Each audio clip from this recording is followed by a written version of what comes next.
Hey everyone, and welcome to the Open Minds podcast, where we try to open each other to different perspectives and remain open-minded to all incoming thoughts and opinions. I'm Cole. I'm Jake. I'm Niral. And we're high school seniors from outside Philadelphia. While listening, we hope you guys keep an open mind with us. In a world that's too closed-minded, we're here to help you open yours, 'cause we're the Open Minds. How's life, everyone? What's new? It's going pretty good. I mean, it's going all right now. There's a lot of stuff going on in the world that is like sad, but it's going all right. How about you, Jake? I have been in like a sad cycle of just like work, school. I'm planning a retreat for my class. Kairos. Oh yeah, We go to Kairos in a couple days. On Tuesday after school.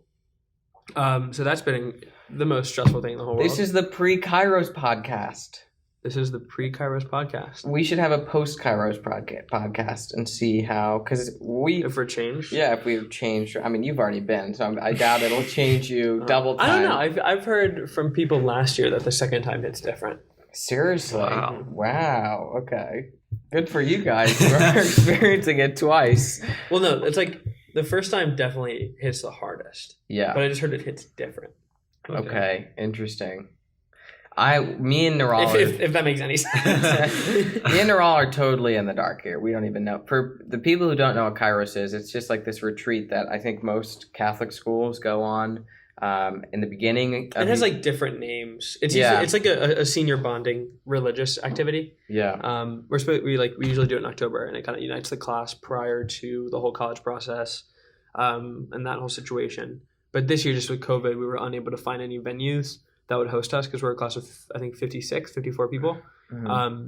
So it's really difficult to find, especially with like distancing, and it's an overnight situation, and we didn't really want to compromise any of the traditional stuff that we used to do. Like people went home every night, and like after you guys go, I'm sure you'll probably think that's like the worst thing in the whole world. Like it just takes you so out of it and stuff. Like other people did like one day situations.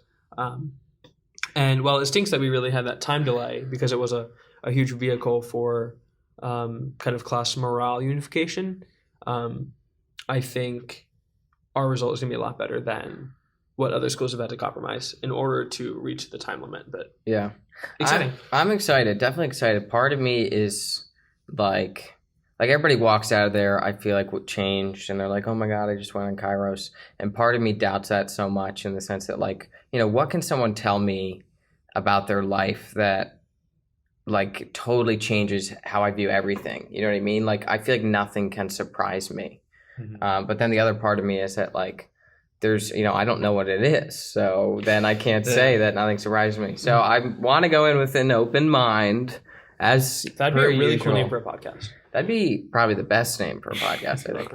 Now, I want to go in with an open mind per usual, and we'll see how it goes. I have low expectations and very high expectations at the same time. But yeah. I mean, I'm excited for it. I mean, I've only heard good things. That's the thing. I've never heard somebody come to me and be like, it was bad. I didn't like it. Yeah. So I would say my expectations are pretty I try to go into things without high expectations, but it's hard, when things are good. It's like so stupid to say, but like just go in like expecting nothing. Yeah. That's like go in expecting. Like there's no reason to go in expecting something. Like I feel like expectation in general are just vehicles to be let down. Yeah, that's a good point actually. Like the WandaVision finale, people had super high expectations for what was going to happen, and it was fine. And it was a good finale, but since people's expectations were so high, it just wasn't received as well. Mm-hmm. But my high expectations for Kairos are like exactly what causes my low expectations, because I'm thinking like, oh, it can't be that good. Yeah. That's how I went into it last year, because I was like, so basically what we do is like the whole senior class goes and the leaders pick a junior to be the leaders for the next retreat. And it's just like a cycle of how that continues of like this year we selected juniors and so on and so forth. And you go in, we went with six other juniors that I was with, or 6 in total, I think. But like you kind of are thrown into the mix of a class dynamic that you're not really too familiar with. because I wasn't particularly close with any seniors last year, but like once you kind of get thrown in the Kairos mix, it definitely like you like forge relationships with people that you never thought you would. Yeah. So I think it's just been very different because you don't have that sort of like relationship block in the beginning, like where you're already predisposed to relationships. And I'm excited for that. But Yeah. The people who I've heard haven't had the best experience are just the people who like didn't open up, like in the sense that they're like, oh, like I didn't open up anything. Like the one person I know who didn't have like the best time, like didn't share themselves with the group. So I feel like part of it is like, I'm assuming, I haven't been, but part of it is not only being receptive, but reciprocate all the openness that people are giving you. But I don't know. That's my guess. And but yeah, like don't be afraid to be the first, like the person to set that precedent at the beginning. Like if you not break, but like if you open, the rest of the group is more prone to open. You know, I don't know. Yeah, I'm excited. Okay. Assez de ça. We're gonna. What is that? Oh, enough of that. Yeah. Oh. Wow, dude, you should become France. I should go to France, honestly, right now. I'm so good at speaking. You know what? I still regret to this day when we went to France as a school. Me and Jake went. The French class went our sophomore year, and I regret to this day not speaking a word of French.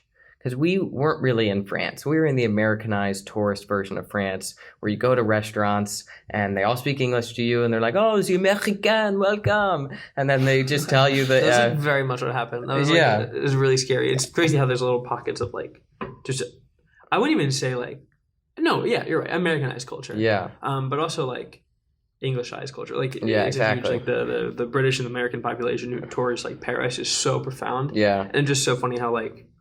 There are just like pockets of like just like Philly, like, yeah, like exactly. you can tell where there's like there's just like a Starbucks next to like a McDonald's, and you're like, oh, okay, is this like Westchester? Like you have no idea, like what's happening. Sure.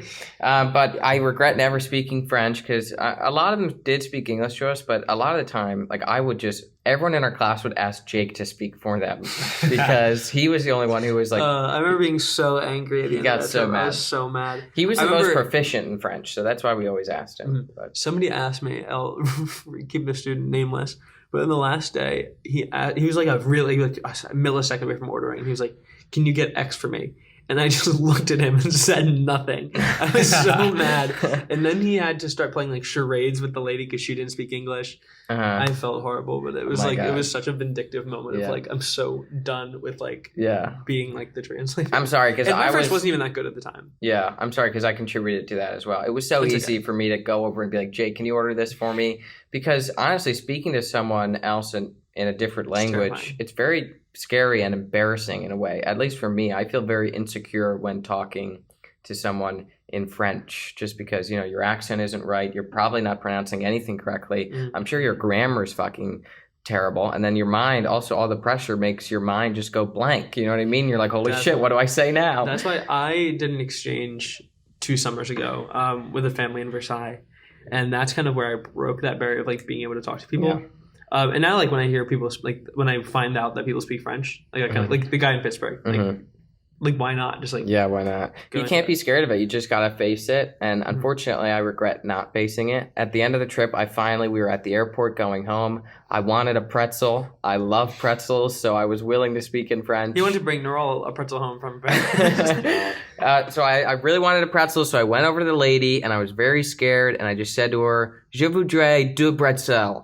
Which means, that's an Americanized accent on it, but which means I would like 2 pretzels. And all my fear came true. And immediately she tilts her head and she said, "Quoi?"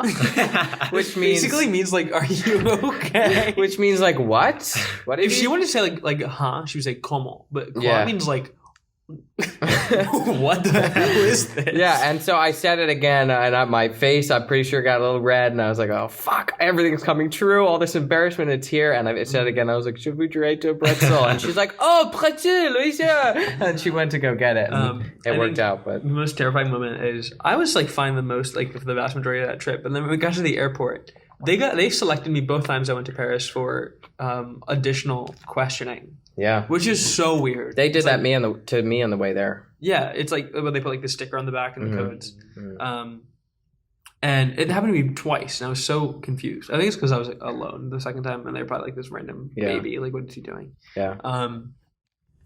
And like it was so hard because she was like, she started in French, and I responded in French, and she immediately switched to English, and I was like, God damn it! I felt like just this huge defeat. Yeah.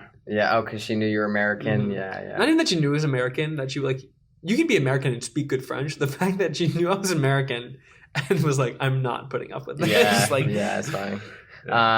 That's always a scary experience too, is when you're called over for extra security. Like, I'm pretty sure when it happened on the way to France, pretty sure they announced over the PA, like, Cole Kelly, please come to this security area right now so that we can, like, further examine your luggage. And it was like crazy. My teacher took me and she was like, Cole, we need to go right now over there. And like we ran over, it was just me and her. Like I gave them my bag and they just looked into it and everything. And like, but I understand. Apparently they just do it randomly. But. Yeah, I've had that a couple of times. Yeah, but you're bilingual, right? Yeah, I feel the same way. Yeah, because even like when I can speak Hindi, I would say quasi fluently because I can speak conversationally, but like when I go to India, when I have been to India, it's difficult, as you say, to get over that first hurdle of talking to the first person. Yeah. Because it's always like I feel like I know the language, I just don't know if I can talk to the person with them understanding. And you can't write. I cannot write. Yeah. It's I couldn't doubting. imagine learning a new alphabet. Oh, neither can I. Yeah. Terrifying. It's doubting yourself too that oftentimes just ruins you. Even when it's family. Yeah. It's like it's so.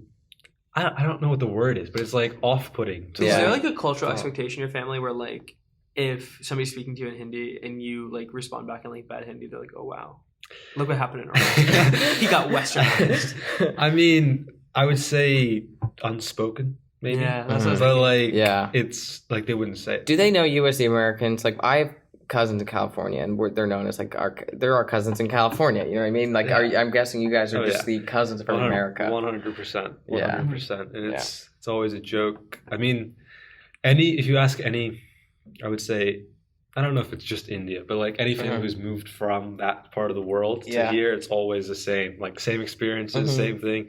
All the cousins like from India will want you to bring them like an iPad and like a laptop every single time. Yeah, that's hilarious. Because they think you're like super rich. Yeah. You go to America, right? And it's a weird dynamic. I think there's a presumed like assumption of wealth in like the West.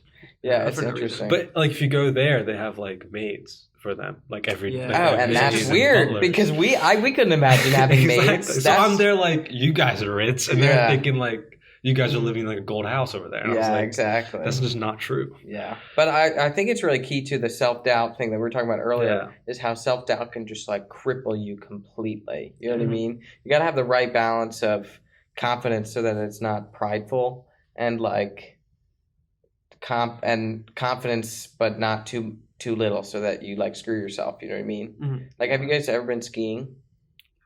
I went for the first time. Oh yes. I remember it was, I think, sophomore year. We went as like, it was like ski and snowboard club. It was like our first trip. Oh, did you go? You went on that? I went on that. I'd never skied before, and our teacher, she had told me before the trip that she was confident that she could teach me, and I was like, okay, I mean, I'll take it. And then I got there and she was panicked. I was panicked because like, even on like those small slopes, it's just scary. It is scary. Like when you're learning for the first time because you don't know how to stop. And it's like, and there's so many people around, you don't want to like mess up their time. Yeah. It's very weird. I had to teach my friend to ski this winter and it was so difficult. Like I never thought it would be so difficult. Like it literally took us probably 2.5 hours to go maybe 30 yards down the mountain. Oh yeah. I'm literally not kidding. And it was a mental roller coaster. There were points of highs and there were really low points where my friend was on the ground and she was like, I can't do this anymore, guys. I'm done. It's over.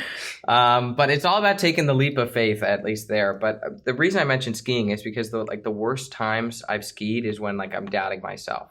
Like when I'm the worst at skiing is when I'm saying like, oh no, like I don't know if I can do this. Yeah. So just a little confidence lesson there. manifesting into reality. Exactly. Speaking things into existence. Oh, I'm actually a big believer in that. Yeah, my teacher was actually talking to me about that the other day. I feel like I may have mentioned this to you, is that like apparently there's this like theory that Einstein was continuing to develop and kind of research the law of attraction. And like apparently just thinking about something makes it like chemically real in a way. So things start to actually attract to you because of that law or whatever. My teacher was talking about that. I found that so fascinating. I don't know if it's true. Yeah, it's a theory. Yeah. It's cool. Yeah, it's very, very cool. Cool to think about. But skiing seems terrifying. I've never been skiing. Yeah, you got to go. Mm-hmm. We got to teach you someday. I think you'd like it. Open mind ski sesh. Open mind ski sesh. We do it while skiing. I just want the weather to pick its mood, like decide what's going on. It's so cold right now. It is April 17th, and it is 57 degrees out. Yeah, it's overly cold. It stinks, but what's happening? And it was like 70 like 2 weeks ago. Yeah, listen, we'll get there. I just hope on Kairos, here we go, full circle on Kairos, that it's warm. So it's not warm. It's not gonna be warm. Yeah, it's like 60s. You actually know the weather. Well, maybe I'll start thinking it's gonna be warm, and then it's gonna become warm. You're gonna manifest. Look at this. Everything's coming together. Kairos, skiing. We're all talking about it. The weather, manifesting. I think that's a good place to stop. We didn't get language in there, but that's okay. Wait, I have something to say. What? I got a very funny text from one of our listeners. Yesterday. I think it was yesterday. Daniel Manders, if you're listening, Dan texted me. He goes, "Hello, Open Minds viewer here. When it comes to wheel stop or wheel spot, decide." We have decided, Dan. Thank you. We decided it's wheel spot. I'm sorry you had to go through that every time. It was definitely a roller coaster for I feel like we should just stop talking about it because right now it's as annoying as it was. So this is a good wheel spot. Let's go.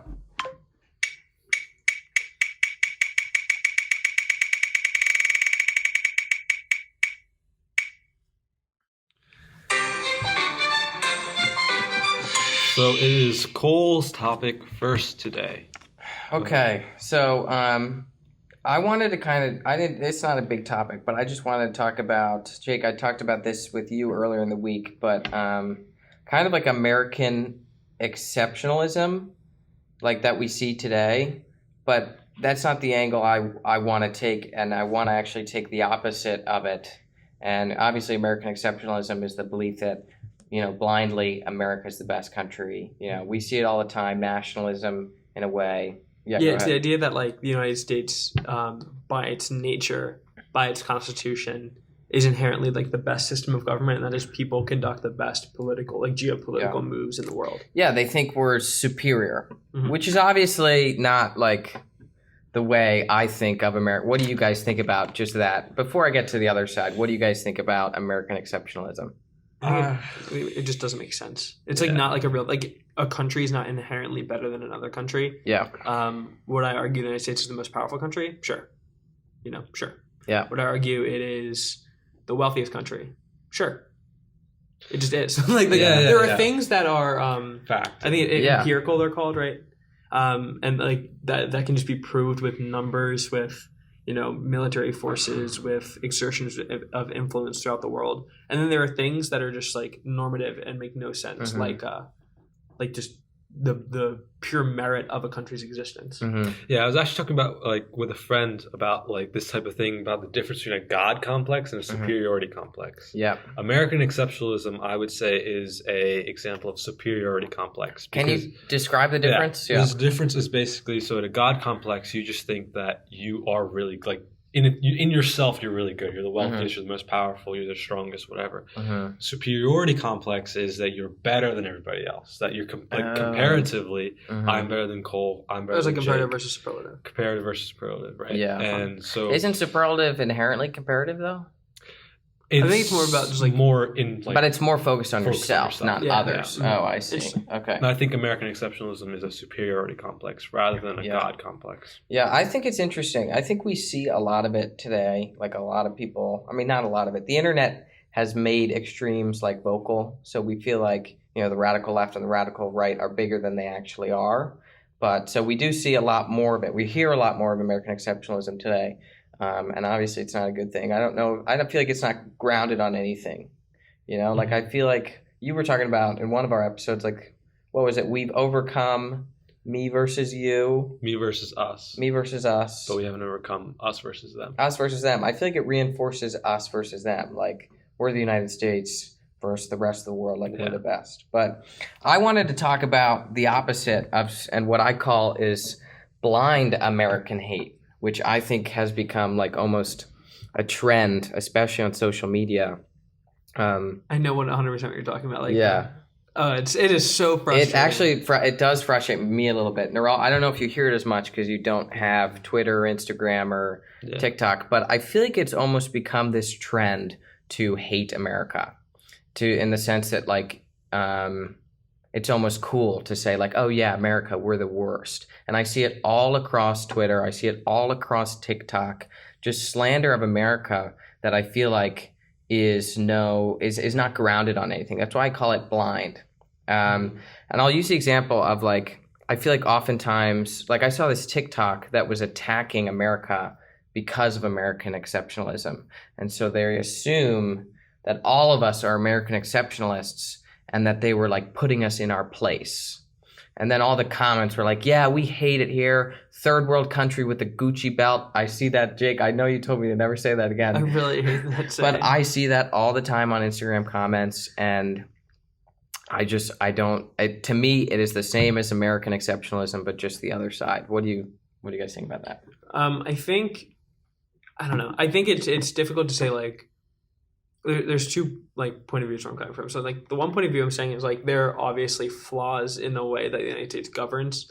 Absolutely. We just had several murders of African American men this past week. Dante Wright. There was a 13-year-old that was shot with his hands up. A 13-year-old that was shot by police. Dude, I can't. Those stories make me so frustrated. My blood boils. I cannot even And in the Dante Wright murder, like saying that she thought her firearm was a taser, and using that as an excuse, and she was, I don't quote me on this, but she was like the president of that police order or something like that. She was a 26-year veteran, and she was actually training other people with her. Yeah, and she was like the president of her like police association. I don't know what it's called.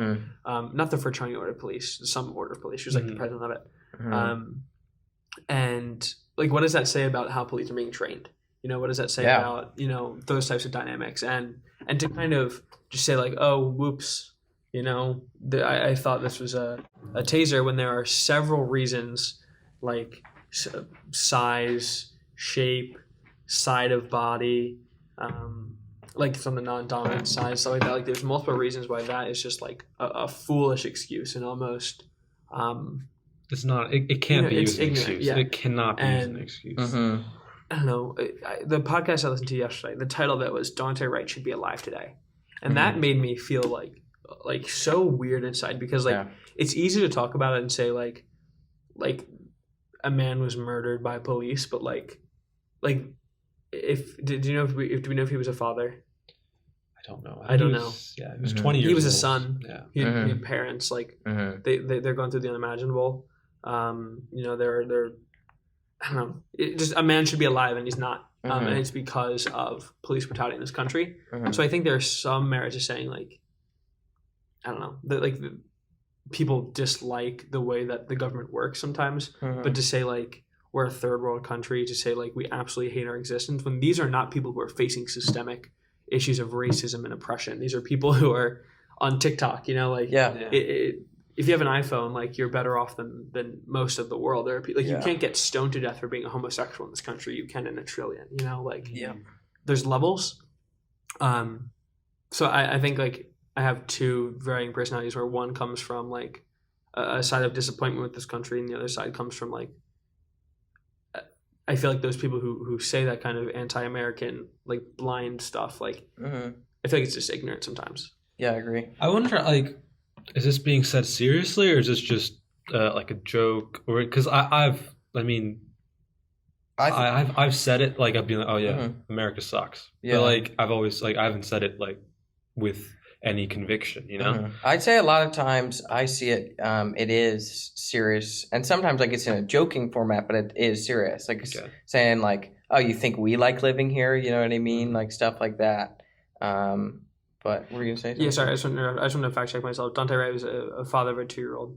Oh my god, which is just horrible. Yeah, it's ridiculous. And I think it's key to know that we're not perfect. And that's the flaw in American exceptionalism, is that, I mean, like we see today with, I mean, police is probably one of the biggest problems right now in America. Like we see right now, the police structure, it shows that we're not exceptional. You know what I mean? The UK, have you seen that video of the UK where they de-escalate a situation with a guy in the knife who has a knife in the street, and it's 3 cops. And they don't have any firearms on him, and they're running around trying to de-escalate him. And they move him away from down. people. And they move him away from people. It's like no threat. Was Jacob Blake the guy in Philly who was who's the guy who had the knife? It's ridiculous that there are so many names that I'm getting confused. Yeah, and the fact that you have to know all these names. No, Jacob Blake was in Kenosha, Wisconsin. Yeah, Jacob Blake was in Wisconsin. There was another guy in Philly. I mean, I can't even believe there's this many stories, you know what I mean? But there's another guy in Philly who also had a knife in his hand, and it was like a kind of a similar scenario. I know it's not exactly the same, but, you know, the police just shot him. Yeah. It's just ridiculous. So we have problems. We do. But I feel like oftentimes, like, people just give our problem, like, only focus on the problems. Mm-hmm. You know what I mean? Like, I feel like sometimes we don't focus on the good things that we have. And I don't think we should only focus on the good. You know, it's a balance of both worlds. Yeah, I agree. I think obviously there are a lot of problems in this country, but we as a country are better off than 99% of the other countries in the world. Mm-hmm. That's a reality. We have to accept that and make ourselves better. Yeah. So there's no validity in saying, oh, like, I hate it here. I want to live in whatever else, because like every country has problems, and like the United States has very serious problems that need to be fixed. But it's naive, I would say, to say like we are, what do you say, third world country with the Gucci belt. Yeah. I hope that's a joke. That's why I prefaced it with that, because I was like, that's the type of stuff that I mean is like a joke, but it's like serious. You know what I mean? Like they're making a statement through a joke. Yeah. You know what I mean? But so I think both sides are just of this is just a naive way of looking at things. You know what I mean? I feel like we have to be able to look at our strengths and still not be able to say we're the best. And I think we should be able to look at our weaknesses and still not be able to say we're the worst. You know what I mean? Yeah, I have a question for you then, because do you think it's important for America to project an image to the world of exceptionalism purely based on the fact that they want to be an example? Because they are like, we are ahead of many countries. Mm-hmm. Do you think it's important for America to project an image of being good to promote this type of government or promote this type of like system in other countries where it's not, where it's even worse? I mean, that's a good question. I don't know. Part of me says no, because like the American system isn't perfect for all other systems. Like maybe it works here right now. You know, there are issues, so it not necessarily even works perfectly. But I feel like projecting that onto other people, saying like we're the role model. Like I feel like we shouldn't have that in mind. I think we should do good. And if as an adverse effect you become a role model, cool. If you don't, whatever. I feel like we should never do something because we think we owe it to the world to show how great we are. You know what I mean? But then again, the other side of me says that the U.S. already holds a place of being a role model. You know what I mean? We're already there. Yeah. So like we're already there. So then do you have a responsibility to be that example? To paper over your faults, I mean, like just like to not show like we have this many issues. Yeah.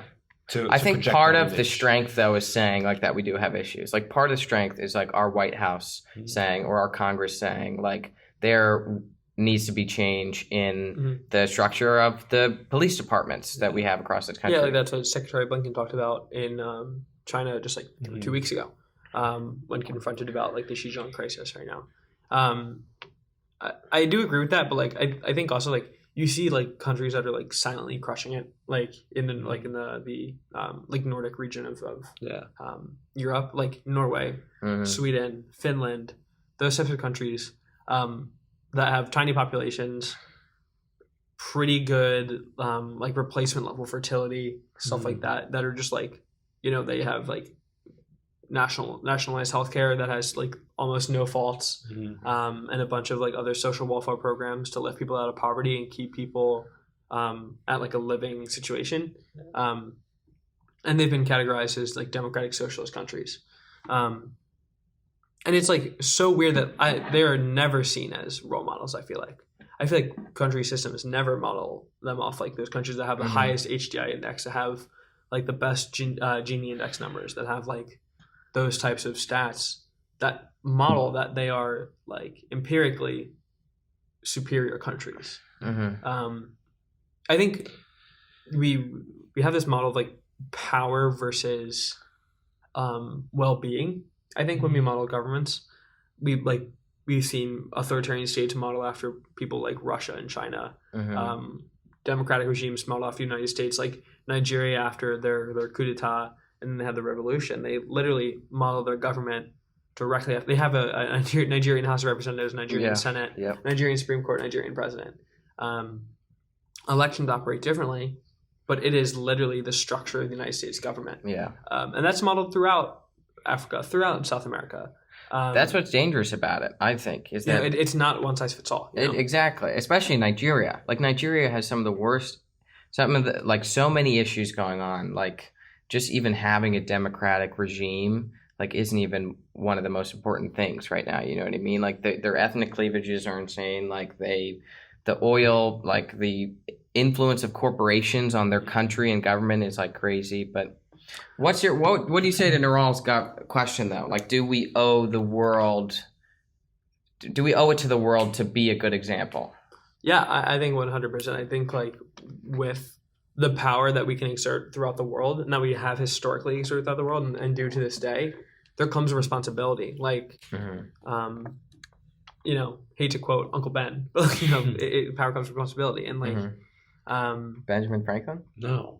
Who's Uncle Ben? Oh my God. Well, that's not the quote. That's not the quote. Power comes from responsibility. It wasn't a direct quote, Mr. Kelly. I'm sorry. That was disappointing. I'm sorry. Niral even got that.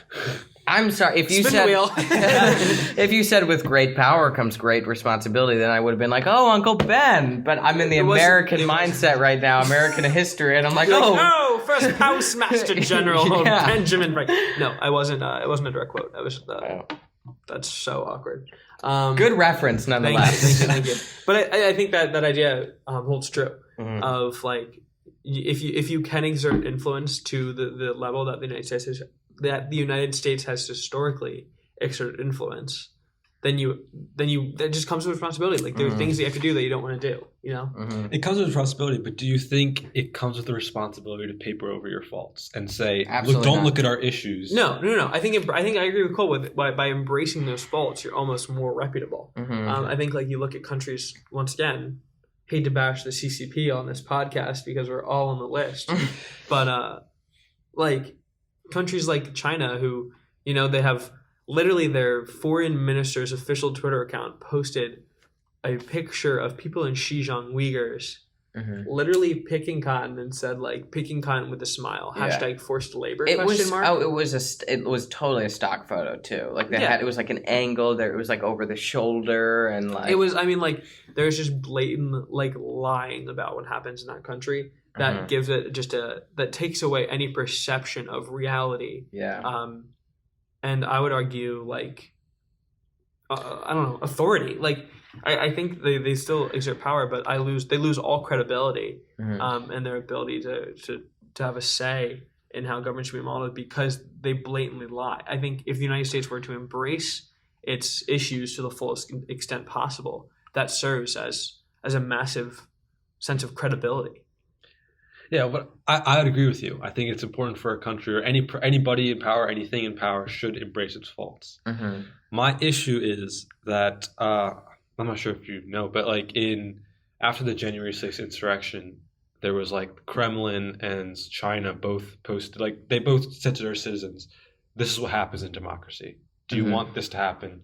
If you have a democracy here, do you want this to happen? It was propaganda to show that the United States faults were because of their system of government. Well, it's just a warped perception, I think, of what happened too. They're using this to their advantage. And I think it's a big strength for us as Americans to say, you know, these were domestic terrorists who raided our capital and were the biggest threat to democracy we've ever seen. These people are anti-democratic if this small minority group of people comes and raids our capital. So actually what they did was probably the most anti-democratic thing you could do.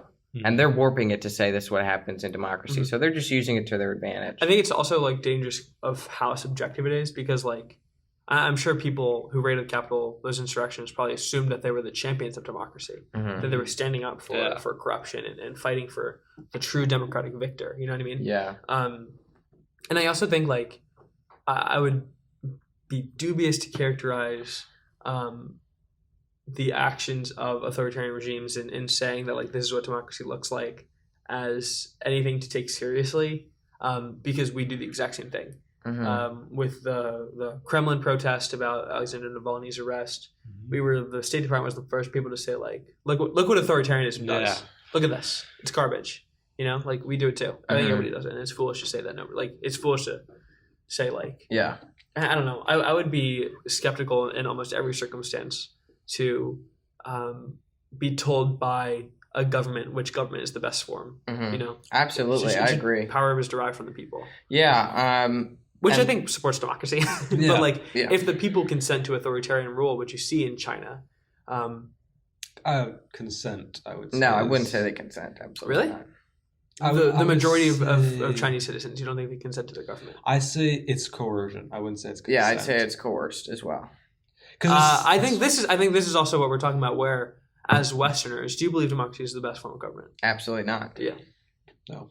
Oh, interesting. I thought there would be two yeses. Why would I say yes there? No, I don't know. I feel like I don't know. It has ideals that are the best form of government. Interesting. But it doesn't. But I mean, I do think the vast majority of people in mainland China consent to their government. Like, why wouldn't they? They have delivered enormously for the people. That's true. I don't know. I don't think they have. I think a lot of them have in the sense of the economic success and they lifted 90 million people out of poverty.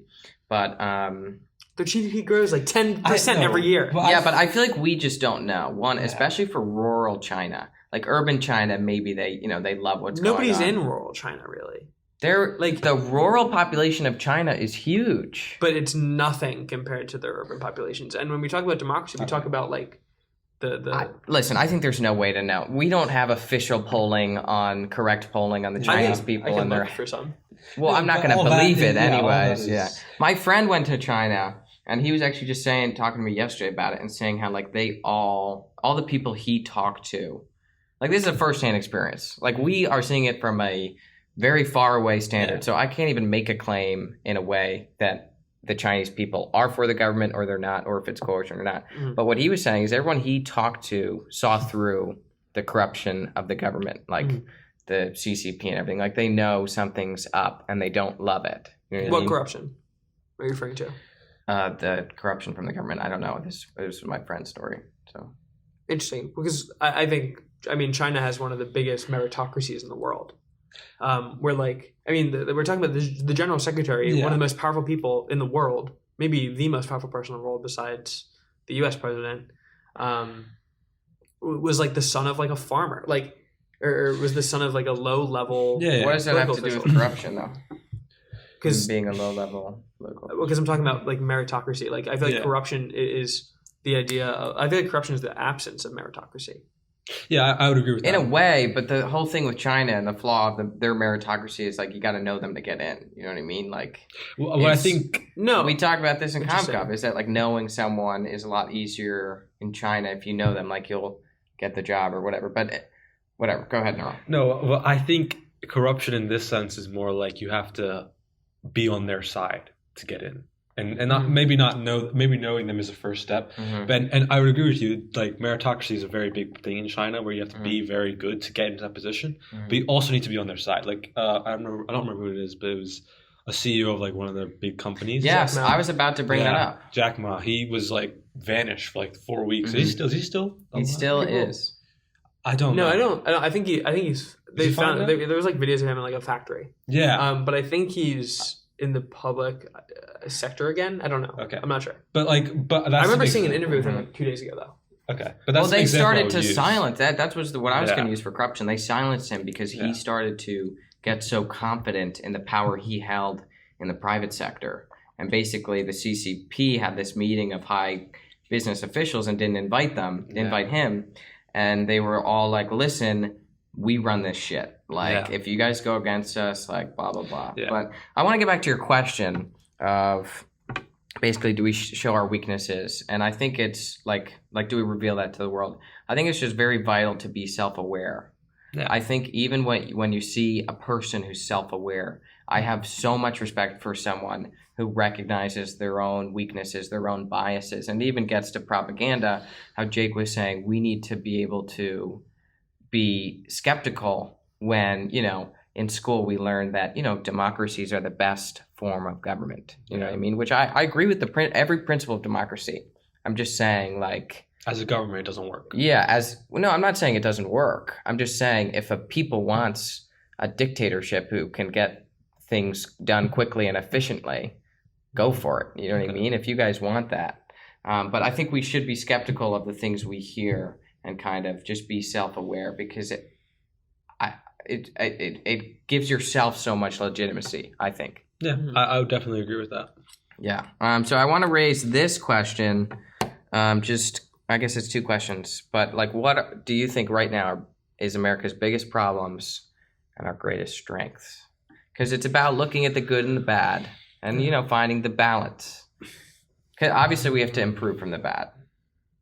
I'd say the worst issues embedded in the United States government are, I think, I don't want to get into my topic is kind of similar, like a little bit, but I think racial discrimination and racial inequity, and the way that like races are segregated against, not only in education, but also like historically to like redlining and socioeconomic status, and also the way that like there's just such little, I think, ability for people to like change wealth brackets. Like I think there's horrible room for what's that called again? Sorry, like your ability to move up in the socioeconomic chain. Equality of opportunity. Sure. All right, Niral, what do you think what are the biggest? Should we do weaknesses all around and then go strengths all around, or both at the same time? I can do strengths now. I say we do weaknesses. I think that'd be better. Yeah, I would say general inequality and inequity. I would say racial inequality is a huge topic, but I would expand that to gender and like sexuality inequality in America. But yeah, I think it's the mindset, I think, is a problem of like systemically we have a predisposition to another person, like they're not as American as I am. Yeah. Stuff like that. Yeah. I think that takes away from, I think that's our biggest, like, holding us back the most, because it takes away from America as its unity, Yeah, absolutely. So my first one is wealth inequality is one of our biggest problems, I think. I think I heard the other day that we are like number 10 at the bottom of the list for like wealth inequality or something. Like, we're very low. Number 2 is just the police system. I think that needs radical change, as we see, today. Number 3 is kind of actually, I guess, a political preference. So here we go. I'm making a political statement. But rising government power and increased bureaucratic convolution, I think, is an issue right now. And also the disconnect from the people. I don't know. I feel like there is a rising disconnect between us, the American people, and the government. I feel like politics and even the media, in a way, kind of portray this not agenda, but this narrative that we're divided. Whereas, like, when we really sit down and meet with, like, other Americans, we're not much separates us at all. So I feel like that's kind of an issue. I feel like I was saying to you earlier, Niral, that the biggest check on a government should be its people. Yeah. And I don't feel like we have that check on the government. You know what I mean? Like there are loads of issues, like we were saying, wealth inequality, which actually I think leads to racial inequality, which is the source of racial inequality.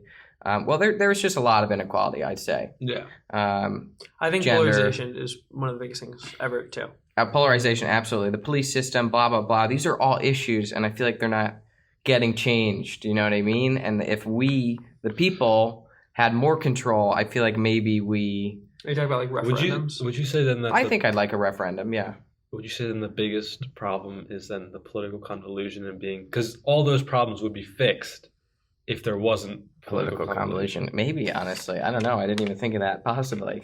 Okay. Maybe, I don't know. Point, yeah. Because I don't know, but part of a democracy, the beauty of a democracy is that things get done slowly only because it takes time for everybody to agree on something. Yeah. So although it takes longer for the results are usually widely more supported. Yeah. Than, an authoritarian regime. You can get it done. I think in principle, very quickly. But I don't think it happens in this country. I think we start debates and we start like legislation with a clear, I'm going to vote for this, I'm going to vote for this. We can talk and talk and talk and talk, and they can take 40 years to pass the bill. Mm-hmm. But at the end of the day, you're going to convince I don't know. I think the votes are just predisposed based on political ideology. Mm-hmm.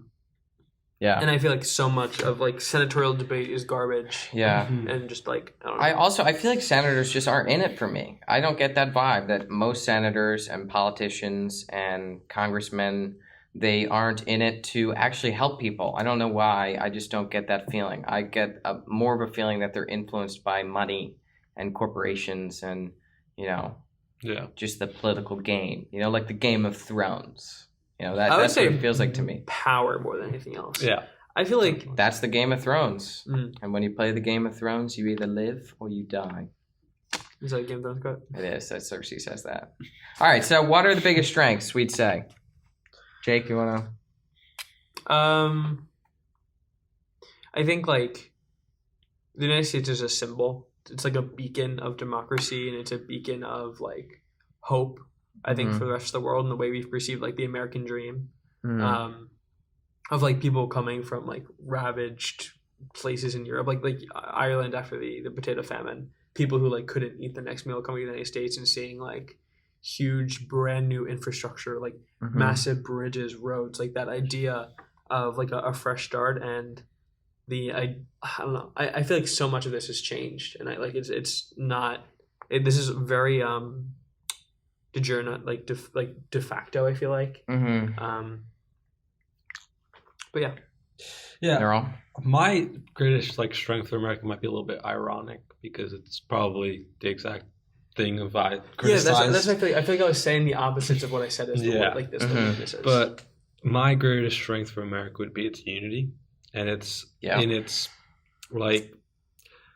I do believe that, like you were saying, Cole, if I have a conversation with other Americans, even if they disagree with me on every political aspect, I can still have that conversation. Yeah. And that I don't think is something to take lightly, because I don't think that's a thing in a lot of other countries. The unity that I think America has is understated, because even the most I would say the most person on the Republican side, the most person on the Democratic side, all have to sit in the same Senate chamber, all have to sit in the same room with each other. And although I would say they're getting more polarized, they're all there's a greater sense of unity, which I think is very important. That's the thing too, though. I feel like are they getting more polarized, or are their seats are separated? They sit next to other Democrats. I understand. Force them to sit next to each other. Yeah, right. But that would be America. I think that's the one thing. I listened to a podcast. It was a senator, I forget who it was, but he was talking about polarization. No, it was not a podcast. It was in a book. It was a book you're reading. I'm reading. Why we're polarized. By Ezra Klein. Ezra Klein, if you are listening, please come on the show. But basically, he was saying for senators, there's a sense of, or just all Congress people, there's a sense of humanization. We don't see a vote against healthcare isn't seen as a vote against like millions of people's livelihoods, it's seen as it's a vote from Bill, it's a vote from Mark. Yes. He's eating mac and cheese right there. I'm looking at him. That's just Mark. Like people, like votes are so humanized in Congress. Speak the truth. That's it, and it's so true. They don't see. I feel like they don't kind of realize the power that they hold, and that you're there to serve the people. And every day you could make decisions that can change someone's life. You should read Why We're Polarized. But it becomes, oh shit, how is this going to look if I vote on this bill for my record in the future and to my own party and to the people who have my campaign donors? How is it going to look for me? Stop thinking about that. Please start caring about the American people. You know what I mean? I just read a book called, like the book War and Peace. Yeah. No, I think I've heard of it, but I saw it on your story, and you were like freaking out. This is a different book. It's like a play on the title. This book is called War on Peace. It's by Ronan Farrow, if you know who that is. No, Woody I think Allen's, I've heard Woody the name. Allen and Mia Farrow's Yes, son, you told me about him. Currently engaged. I don't know if they had their wedding to John Lovett, who was the former joke writer for President Obama and Hillary Clinton. Yeah. He has the podcast with a bunch of other former Obama guys. Ronan Farrow is the author. He's the one who also exposed Harvey Weinstein. He was responsible for that entire. He's an investigative journalist. Look at him. And I just bought a book called War on Peace: The End of Diplomacy and the Decline of American Influence. So I'm going to report back after I read that. Okay, yeah. On the pod. Maybe we should do like a trillionth on my list. Maybe we should do like a what are we reading section. One of my favorite podcasts does that. Like I bought a bunch of books to read on the beach this summer. Yeah, that's great. Reading on the beach actually is. Well, your book gets a little sandy and wet sometimes, but like... Oh, that's so upsetting. I'm going to hate that. Yeah, reading it is underrated, but it's very difficult to pick up a book, I find. It's difficult to read the first page. But like once you get in, it's really... You can read like 1,000 pages. Yeah, exactly. For me, it's difficult to actually be like, oh, I could pick up a book right now. Like, instead of I could get instant stimulus from TikTok. You know what I mean? All right, so we'll finish here. I believe, qualities... or successful qualities of America is one, money and economic success. I know there's inequality within that. We're focusing on the good right now. We still have had, as a country, good economic success. Two, as you said, Jake, you disagree with that? So I'd say, like, relative to current days, like if you talk about economic success, the United States on an amazing year will have about a 2% growth in GDP. That'd be really good. Like that president would be reelected. But like I think we're hitting our S curve, where we had massive growth in late 1800s, early 1900s, leading to post World War II, where we were like the only power in the world besides the Soviet Union. And after the Soviet Union fell, we grew even more. But I think we're hitting an S curve now, where we've kind of hit our max growth. That's why GDP growth has slowed more and more, and we're taking more and more debt to kind of optimize that growth. And then we talk about countries like China with like 10% growth in GDP. Well, I'd say it's just, at least with my pros right here, it's not about the future, it's about right now. And I think right now we're in you're talking about well-being. Yeah, exactly. And as a country I'm talking about. I'm not talking about, the future. The future is inherently unpredictable. So I think as a country, I think we've had good economic success. I admit there's inequality in that, but we focus on the bads. Right now, we're focusing on the good. Symbol too. I think we are, for a lot of people, a symbol for almost like hope for something bigger, like just freedom and stuff like that. I feel like around the world, not for everyone, but I think for some people we do. I had this problem with when Jake said it too. Isn't that American Exceptionalism? Isn't that exactly what we were talking about? Being a symbol of. We think that we are the symbol of hope, but we may not be. I think American exceptionalism is, listen, we're the best, this and that. Like, you hear firsthand stories and just how people react, I think, to the idea of America. I feel like it's there. I'm not saying, I have it and I think we are the symbol, but I'm just saying other people I feel do have, not everybody, but yeah. But then what you were saying like 20 minutes ago, that you shouldn't be the one to call yourself a role model. No. Okay, so I'm going to disagree with what Niral just said, just because like I think it's not, it's not an opinion. I think there's Yeah. truth to it. Like Yeah. when Barack Obama was elected president, there were videos of people in Japan, Ireland, countries around the democracies around the world jumping for joy, screaming, seeing like Africa like went off, like Kenya, which is the president's father's birth country. I mean, like there's videos of their president bawling their eyes out, seeing like look at this. Like the United States is the most powerful democracy in the world. That is a fact.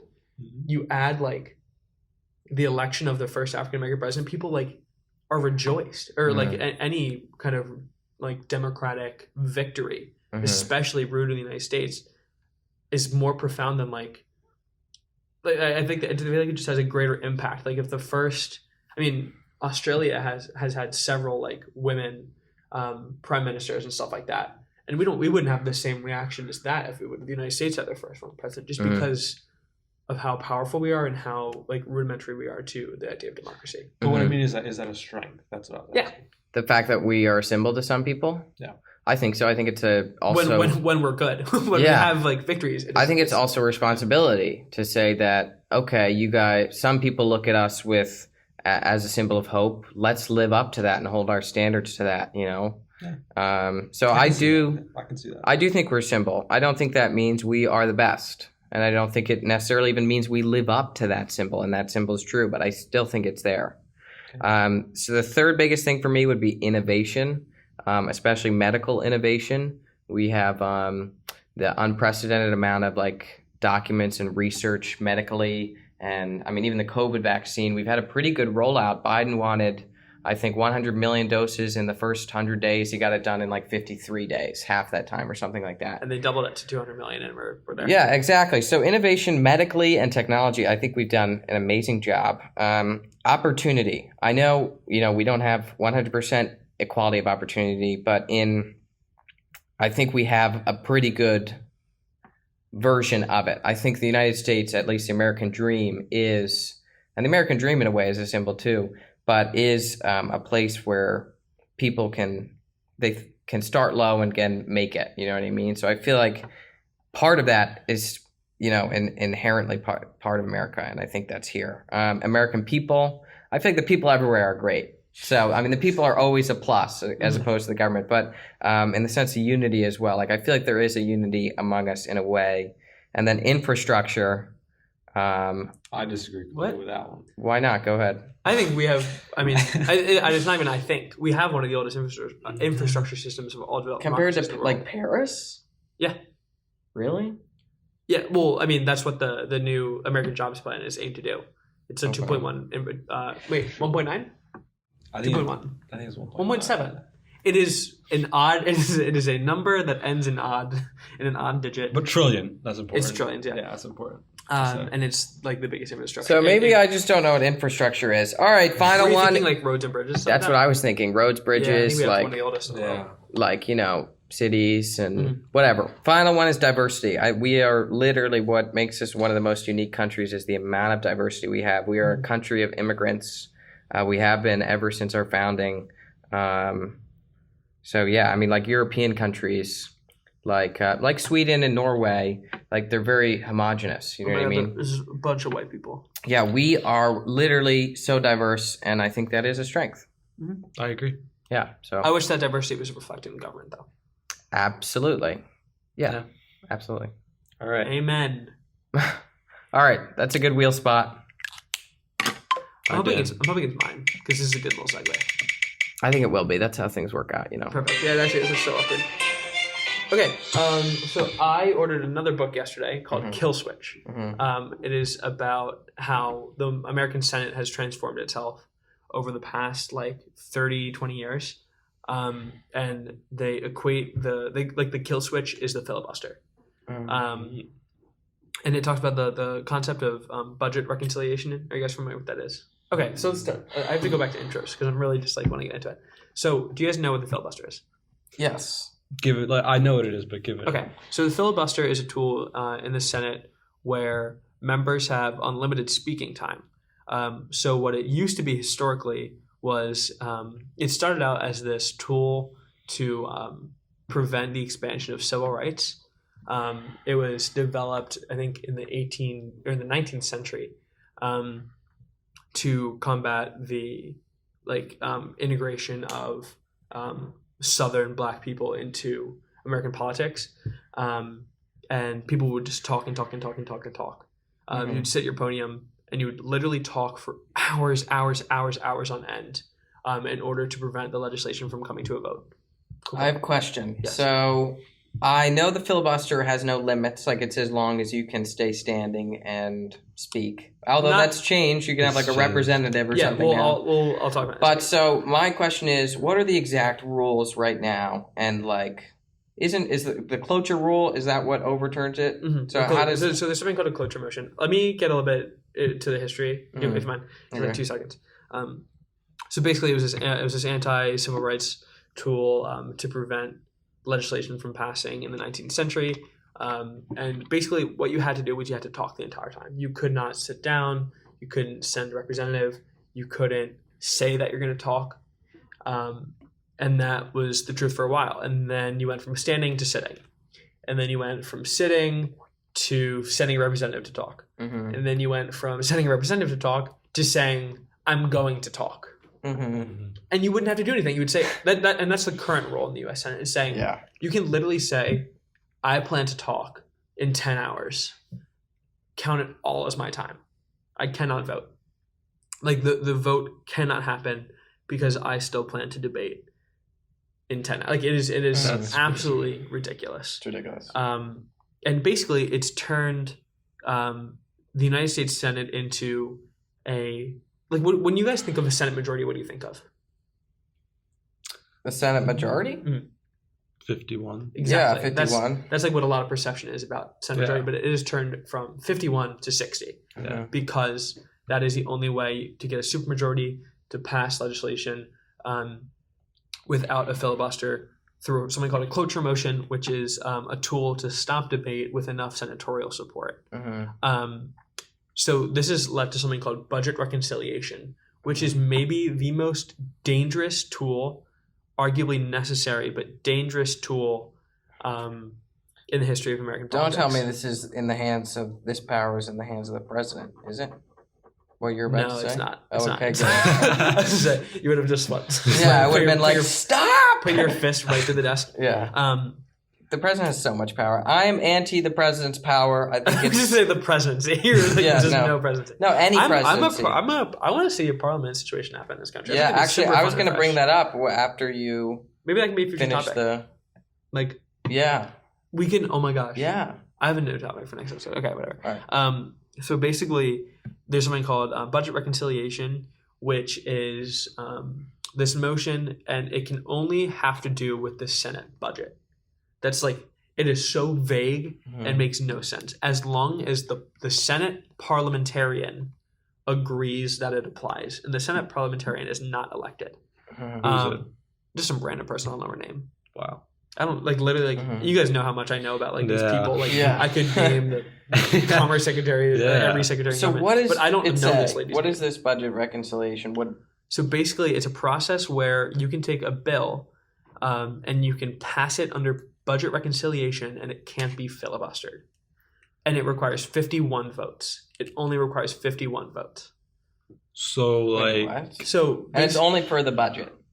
You have to argue that it only pertains to taxation and the way that the United States fiscal policy works. But the way that works is you could just attach something onto the bill, right? But although it's overwhelmingly about the budget, no. Oh, okay. It has to all do with the budget. All right. So what's the issue?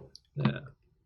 The American Rescue Plan, the $1.9 trillion aid package, was passed through budget reconciliation. These massive spending bills are, because it is impossible to get 60 votes. That bill was passed without a single Republican.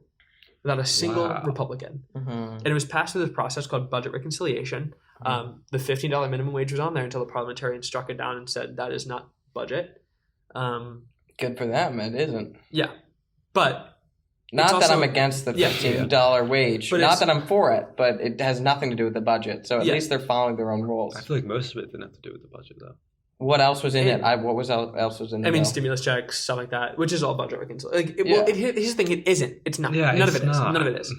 Sorry, Cole, just give me a look. I'm confused because it's all money coming from the government, so then it's all budget. Yes. But then everything is. But like, okay, so Not everything is. So basically, my issue with budget reconciliation is the fact that it is a loophole around a loophole. It is a way to get over a minority controls loophole in government, because in every single founding document that establishes the United States Senate, it requires a majority.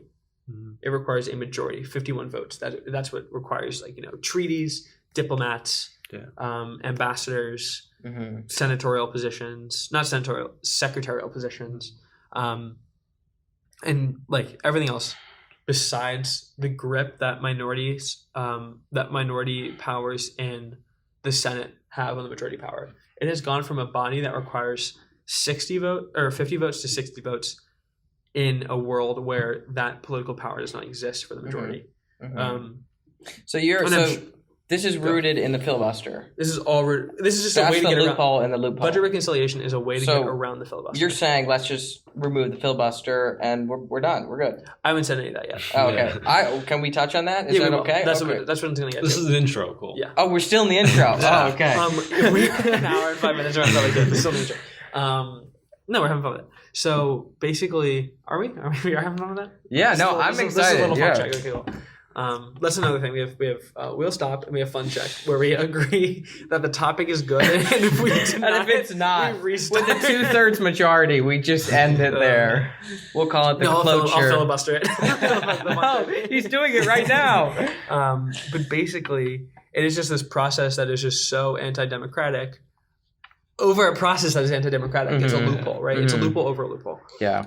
And basically, it was a motion that was designed to like it was really potent around 9/11 when you needed Oh, it's been around for a while? Yeah. Okay. So basically, when did it come about at first? I don't know. I'll find that out in a second. Okay. But basically, when the war in Afghanistan needed $50 million more dollars, instead of having every single person vote, the majority power in the Senate would just push through budget reconciliation. It was over with. And honestly, it wasn't that big of a deal at the time. It really wasn't. And now you're seeing multi-trillion-dollar packages being pushed through budget reconciliation. And I'm not saying anything about the merit of those packages. I'm a huge supporter of the American Rescue Plan. It put money in 85% of American pockets. Yeah. I have a quick question. The budget reconciliation, is this a law? So is this something that was passed in Congress that applied to themselves? So I think it's more of... So the Senate has a rules committee in which they agree on their own rules, right? Oh, yes. That's how just governments function, Yeah. And I think it was done, it was established... I think it was established in, the senatorial rules. I don't know. Okay. It's really confusing. Interesting. But basically, it just... Is that, the way we pass bills now? Yeah. Well, you it. need 51 people to pass a bill, right? You need 51 people to pass a bill through budget reconciliation. You need 60 to pass it now because of the filibuster. 60 to pass a regular bill? Because of the filibuster. What? Oh, because they were okay. It's the only way to overturn a filibuster. You basically... Wait, why would they make the rule for the 60? The 60 to overrule the filibuster. But what's happened is... But you still need 51 to pass. Oh, but if you don't have the 51, you're not going to get the 60.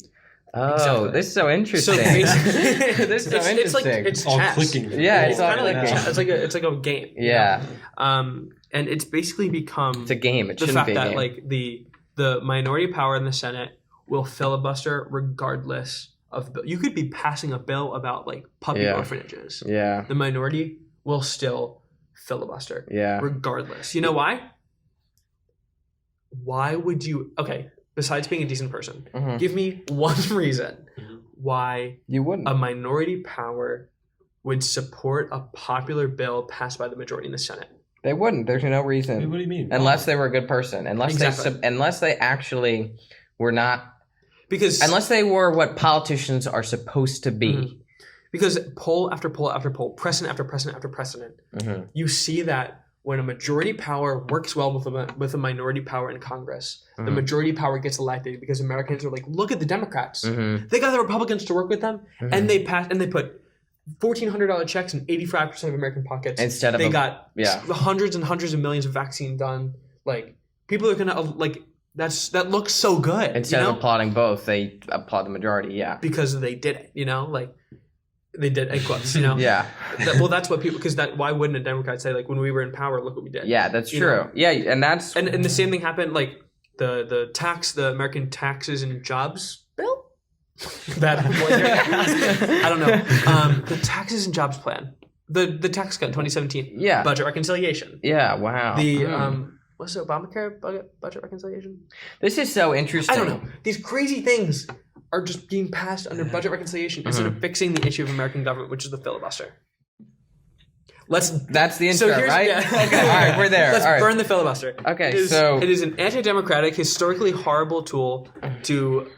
I don't know. It's bad. I feel like it's so anti-democratic. I feel like if you have the majority power in the United States Senate, you should be able to pass things. Point blank. Period. Yeah. So. And honestly, it makes who Joe Manchin is. He's a senator from West Virginia. Yeah. West Virginia is one of the most Republican states in the history of the world. He's a Democrat, and he's been elected into almost every position in the state. They love this man. They love him. Didn't he? He switched against the American Rescue Plan, or no, he voted for it. No, the other plan. He's the guy who kicked out the $15 minimum wage. Good for him. It wasn't budget. So because you can override the parliamentarian. What? I'm so confused. All right, whatever. So the parliamentarian get to decide if things. I don't even know who that is. So that was the person they struck the $15 minimum wage. Yeah, they said this isn't budget reconciliation. Yeah. You can just overrule him. Yeah, that's ridiculous. I think it's hard. So then what? I think it's hard. I'm not sure. So the Senate's so dumb. This is how I feel. Let's call Bob Casey. And this roots back to the disadvantage I said earlier of increased bureaucratic convolution and disconnect from the people. This is the issue, is that I feel like this process has gotten so convoluted that has just been, they have lost their way in the sense of why you're actually here. The fact that now it was really interesting to just learn that actually you need 60 votes, although in the law you need 51, but because of the filibuster you need 60. That just shows how convoluted it's become and how ridiculous it is.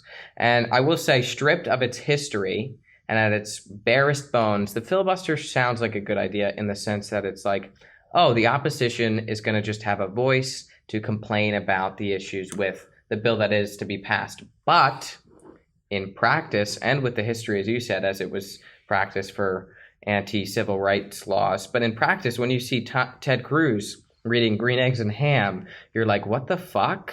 And Bernie Sanders was also a big filibuster guy, but I think he debates. He's been on his energy. We've talked about this. Yeah. He's been on his energy since when was he born?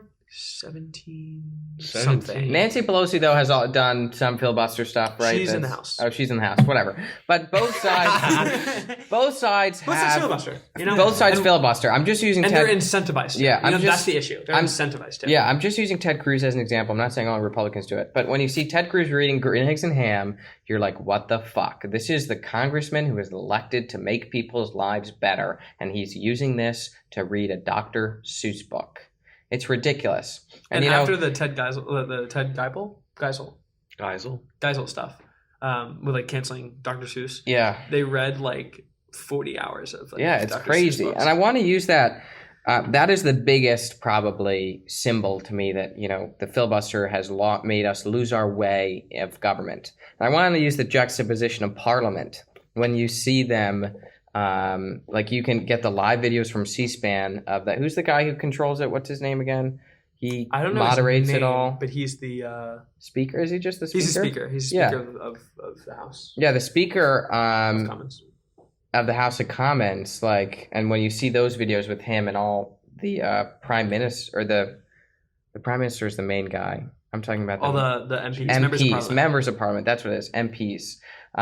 Debating, although it kind of feels like a rucket house, because you'll see videos where they're yelling at each other and they're just screaming and the speaker is making witty Dolce Day! The Dolce Day video, and the speaker's making witty comments. Although it feels like a rucket house and they're really playing around with government, they're actually talking about government and they're screaming about this member of parliament made the worst decision ever for our people. This is why. This is what it did to my people, or the people of the UK, and this and that. This is terrible. Blah blah blah. They explain it, and then Ted Cruz is there reading. I would like some green eggs and ham, or however the book goes. You know what I mean? So the juxtaposition there, I think, is really sad because they're doing government. We're not doing government because of the filibuster. So that's what I mean by we've lost our way. Mm-hmm. Sorry, that was probably. Yeah. I feel like that was just a 5-minute monologue right there. No, that was fun. No, that was fun. I mean, Jake had like a 20-minute. What are we talking about? Okay. Wait, fun check. We're still liking this. Yeah, that's great. Cool. I'm still fascinated by the filibuster thing. You guys are just no. Okay, continue. But I would agree. I think filibuster is in itself anti-democratic. Excuse me, the filibuster? Who's the that? Filibuster is anti-democratic. Wait, why is it anti-democratic? Anti-republic. What is the thing where you? What's the form of government? Which one is it that you talk instead of? Republican is a republic. A republic is when you elect people to vote for bills. Democratic is when you talk, right? Or is it not? Democratic is the power of the people, and we're a democratic republic. All right. Well, then I just said completely wrong. I'm sorry. No, it is anti-democratic. Wait, why is it anti-democratic? Because the whole idea of a democracy is people get to vote on people have a vote that matters. Mm-hmm. I was thinking, these votes don't matter if they're just going to elect people that are going to sit there and do nothing. Yeah. Okay. I hate to get in the linguistics of it, but I'd say it prevents democracy from happening. Is that not anti-democratic? Well, I'd say it's intent. It's an anti-democratic force. How's that? Is a force for anti-democracy. Sure, whatever. I just mean that, at its bare bones, what I'm trying to say is, how both stripped of its terrible history with, preventing civil rights bills and all that, but stripped at its bones, it's supposed to give people a voice, which is inherently a democratic thing. But in practice, it prevents democracy. So basically, here's what's happening. Many people have called for the filibuster to be ended. Joe Biden has not. Joe Manchin is not. Joe Manchin, he is pro a system where you have to stand the whole time. Yeah. He just wants to change it. He said, or maybe Joe Biden said it. Somebody said there has to be pain to a filibuster. There has to be a limit. Yeah. Well, there is a limit. The whole idea of a filibuster is that there is no limit. Yeah. Well, originally the limit was all you could do. You stand up there for as long as you can. That's a limit. But there is no limit on the standing. Oh, there's restrictions to No, I'm saying there's the limit to the human mind and the body. So at least there was a limit then, but now those limits have been pushed in the sense that you say you can have a representative and whatever you're saying. You can literally send an email saying, I plan to talk. Yeah, exactly. And that's a filibuster. Yeah. That's crazy. But I would agree. I think the filibuster is... It kind of goes away from what this country was founded on. I think when you think about the founding, I don't want to glorify them, but you think about the founding fathers, weren't the worst. They weren't the worst. They weren't the best. Yeah, but they had those conventions, like the Constitutional Convention, in which they yelled at each other, talked about it, and they've made a plan to do something, the Constitution, right? Yeah, exactly. I think that's something that we lost. I think that Cole, you touched on that. We have lost our way in that sense. I agree. Mm-hmm. I agree. The intent is gone. Give credit where credit is due. The founding fathers did set up, our government in the sense that it does have democratic processes going, and we're actually. But we messed it up, kind of. Yeah, exactly. We're actually supposed to be passing legislation, but not anymore. So basically, these are some bills that were. So the reconciliation process was created by the Congressional Budget Act of 1974. So it is an older thing. Whose presidency is that? Is that Reagan or is that Kennedy? 74. LBJ or Carter's after Reagan, right? Or before? Reagan's the 80s now. Yeah, Carter's after. So LBJ maybe? Nixon. I forgot about Nixon. Yeah, he's right in between there. He haunts my dreams with his big... Richard Nixon. And then that was responsible. It really wasn't too prominent in older politics, but now the three biggest bills that I can think of are the ACA, the Affordable Care Act, the Tax Cuts and Jobs Act of 2017, and the American Rescue Plan, and now the American Jobs Plan. I wonder if there's anything that we can find that is pro filibuster, because I'm sure there's stuff. But basically, clearly anti. The ACA was not. The ACA had 60 votes. That was not budget reconciliation. But the Healthcare and Education Reconciliation Act of 2010, which modified it, was budget reconciliation. The Trump tax cut was completely reconciliation. The American Rescue Plan was completely reconciliation. And I think that's how senatorial bodies are supposed to function. Yeah. You know, like why, like super majorities are like, I don't know, I hate them. How do you guys feel about reforming the filibuster? I think it's ruled by. I feel like the filibuster is almost like ruled by as like minority tyranny by the minority. And like I know you're a huge like anti-tyranny of the majority guy, Cole, but like I feel like democracy is tyranny of the majority. Like referendums is like the most democratic thing you can do, and that is tyranny by the majority. That's a good point. I don't really know the balance. I just know that they're both bad. Tyranny of the majority is bad. Well, tyranny is bad. So tyranny is bad. We could rule those two out. Yeah, but I don't think it's impossible to have a balance. You know, I think we have. I agree with that, but I think tyranny by the minority is worse than tyranny by the majority. Yeah, but I don't think we have anything close to tyranny of the minority. Tyranny of the minority. I would argue the filibuster is tyranny of the minority. Because it stops things that the majority wants to happen. And it's not like utter tyranny, but it's a form of tyranny by the minority. It's not like chaos. Yeah, but I feel like certainly isn't. I feel like I feel like we're defining just because the minority's winning in some scenario means that they. I say winning in all scenarios. Well, then that's just tyranny of the majority if they never win. You know what I mean? Interesting, but I would argue that is democracy in a sense. I guess it is. But we're a democratic republic, so it's difficult. I agree. Exactly. Our representatives are democratically elected to serve the interests of the majority of people. Yeah, we need a voice for the minority, but that voice shouldn't be winning out, in my opinion. Yeah, it shouldn't be winning all the time. Mm-hmm. But if it never wins, then what's the point of the voice? You know what I mean? Because I agree with that, but I think now we're seeing a disproportionate. It's the same thing as Iran, who says we're going to give 5 seats in our, how do you say it, Majlis? The Majlis, yeah. We're going to give 5 seats to Christians or whatever. 5 seats to Jews. And 5 seats to Jew and this and that. But they don't do anything. They don't have any impact. You know what I mean? But this isn't. But what's important to recognize here is these aren't quotas.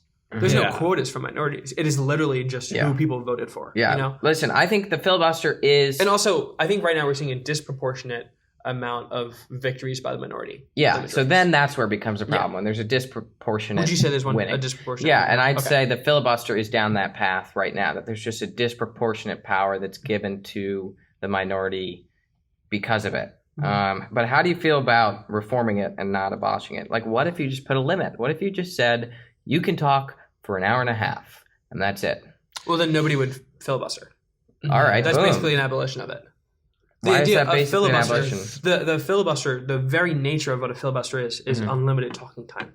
Yeah. When you put a limit on it, it's no longer a filibuster. Oh, okay. You know what I mean? All right, yeah. I think I would say put physical pain on it, not like you don't like have a taser in you when you're talking, but the fact that you have to stand. You don't get to say like I plan on standing in the future, or maybe like it's so gone in just in the way American politics work nowadays that like it's that or nothing. It's all or nothing. Yeah, I feel like that passion for what's right is gone. Wait, sorry. All right, I just want to reiterate.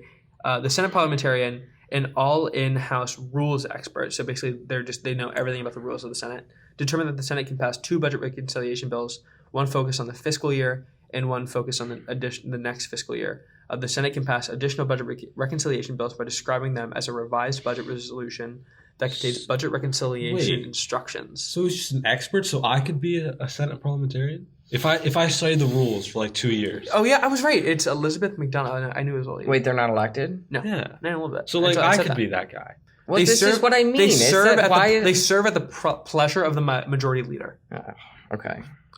Was that an audible vomit noise? That was, yeah. Well, and they're paid $172,000 a year. Yeah, she's not elected, and she's the one deciding. That's a lot of money. I had an idea that Congress people should only be paid the average U.S. salary. That's a but I think then they would just be corrupt. They'd be even more corrupt than they are now. I don't know. All right, but what I was saying is, like, she wasn't elected, and she's the one deciding if the $15 minimum wage should be in the bill or not. Well, she made the right decision. She's Good like job, she's like an expert on it. Yeah, but like, congrats. You weren't elected by the people. I don't care if you're an expert in your field. You weren't elected. That is inherently the principles of our government. Yeah. Although she did make the right decision, so I don't know. All right, so listen, we're very all anti-filibuster, I'd say. Like, I wouldn't have any issue with it disappearing, right? Sure. Yeah. So I wanted to pull up some arguments in favor of it so that we can hear the other side. And so there's kind of 4 points here. The first one is the filibuster promotes compromise on legislation. I would say without the filibuster as a tool of negotiation, the Senate becomes a little more than a smaller version of the House of Representatives, where legislation reflects the priorities of the majority with little regard to concerns of the minority. If a majority party knows they need to garner 60 votes to end debate on a bill, the necessity of working across the aisle, negotiating, and finding areas of agreement becomes imperative rather than optional. That is Rachel Bovard from the Heritage Foundation. So, are you familiar with the Heritage Foundation? No. It's a very conservative news outlet, which is fine. Well, what's wrong with that? I'm just saying, like, recognize the bias. Like, that is a lot of linguistics that isn't really true. Because, well, I know. We're those 60 listening. Votes. Well, I'm raising it so that we can and now I'm address debating. it. Now I'm going to debate Okay, it. but there's no issue that it's conservative. Yeah, well, I'm saying, like, that we shouldn't recognize that as fact. You know what I mean? Like, that's It's an argument, not fact. I don't think we are right. It's all an argument. I thought you were saying that was, like, that the Senate, like, that is what Jake wasn't filibuster listening is. to you. Oh, no, absolutely. I didn't know it was an opinion piece. No, I was saying that these are arguments for the filibuster that I think we should listen to because I thought you were reading that as... Because it's almost, in a way, it's like an echo chamber that we're all just kind of bouncing off each other in the sense, we kind of agree on this, so I think it's... Mm-hmm. So, all right, I didn't know it was an opinion. I have issues with this. What are your guys' issues with that statement? I think, like, that could be what the filibuster is, but that's not how it works because the majority isn't incentivized to find 9 other Republicans. They're incentivized, or Democrats. I'm just talking about the current Senate we have right now. The majority is incentivized to find loopholes, you know? And why wouldn't they be? And also, why would minority politicians work to pass majority legislation if it only hurts them in re-election? If it only makes the other opposing party look better? Because guess what? I'm sorry. These politicians, their goal is not to be the better person. Yeah. You know? This is not what it is anymore. Niral, what are your issues with that argument? Yeah, my issues are the same. I think that is talking about in, like, theory. Yeah. I don't think it works in practice. And, like, also I think that is an argument for, like, reforming it, like you were reforming saying. it, exactly. Yeah, their principles are the reason why we want to reform it. So what they're saying is that the current one is still bad. So I would agree with that, actually. I would say that there needs to be reform rather than abolition. What would you argue, to reform it? Like, do you have any ideas? I don't know. I'd have to study it more. If I was in political science, I would totally study it more, but I can't say that I could possibly have a good solution to reformation. Yeah, I can't think of one right now, but my issues with this lady's argument is that it is in theory, as we were talking about. We were talking about that earlier a little bit. Is that in theory, in the bare bones, like sure you could, it's meant for that in a way. In practice, it doesn't work that way. And just because they need 60 votes doesn't mean they're solely incentivized to compromise, because they're also incentivized equally to polarize. And what's easier? To get more people on your side or to convince people from the other side to join you. It's a lot easier to get, I think, 9 more people on your side than to convince 9 people who are opposed to you. So actually the adverse has happened, where she's saying the intention is that it is to compromise. The adverse has happened where it's polarized. It's like you're saying, like, to just get 9 more people elected. That's way easier than, you know, having to work with the other side. And again, like, I'm thinking of, like, historical examples of people, like, switching parties. Like, we had you guys know Jeff Andrew. I think we talked about him earlier. He was the guy in New Jersey. He did like 3 times, right? I mean, he voted, I think, 3 times for a Trump thing, and then he just literally became a Republican and ran as Republican and won. He represents, like, I think, like, Stone Harbor. Oh, really? Yeah, like that area. That's so cool. Well, he's a little bit interesting.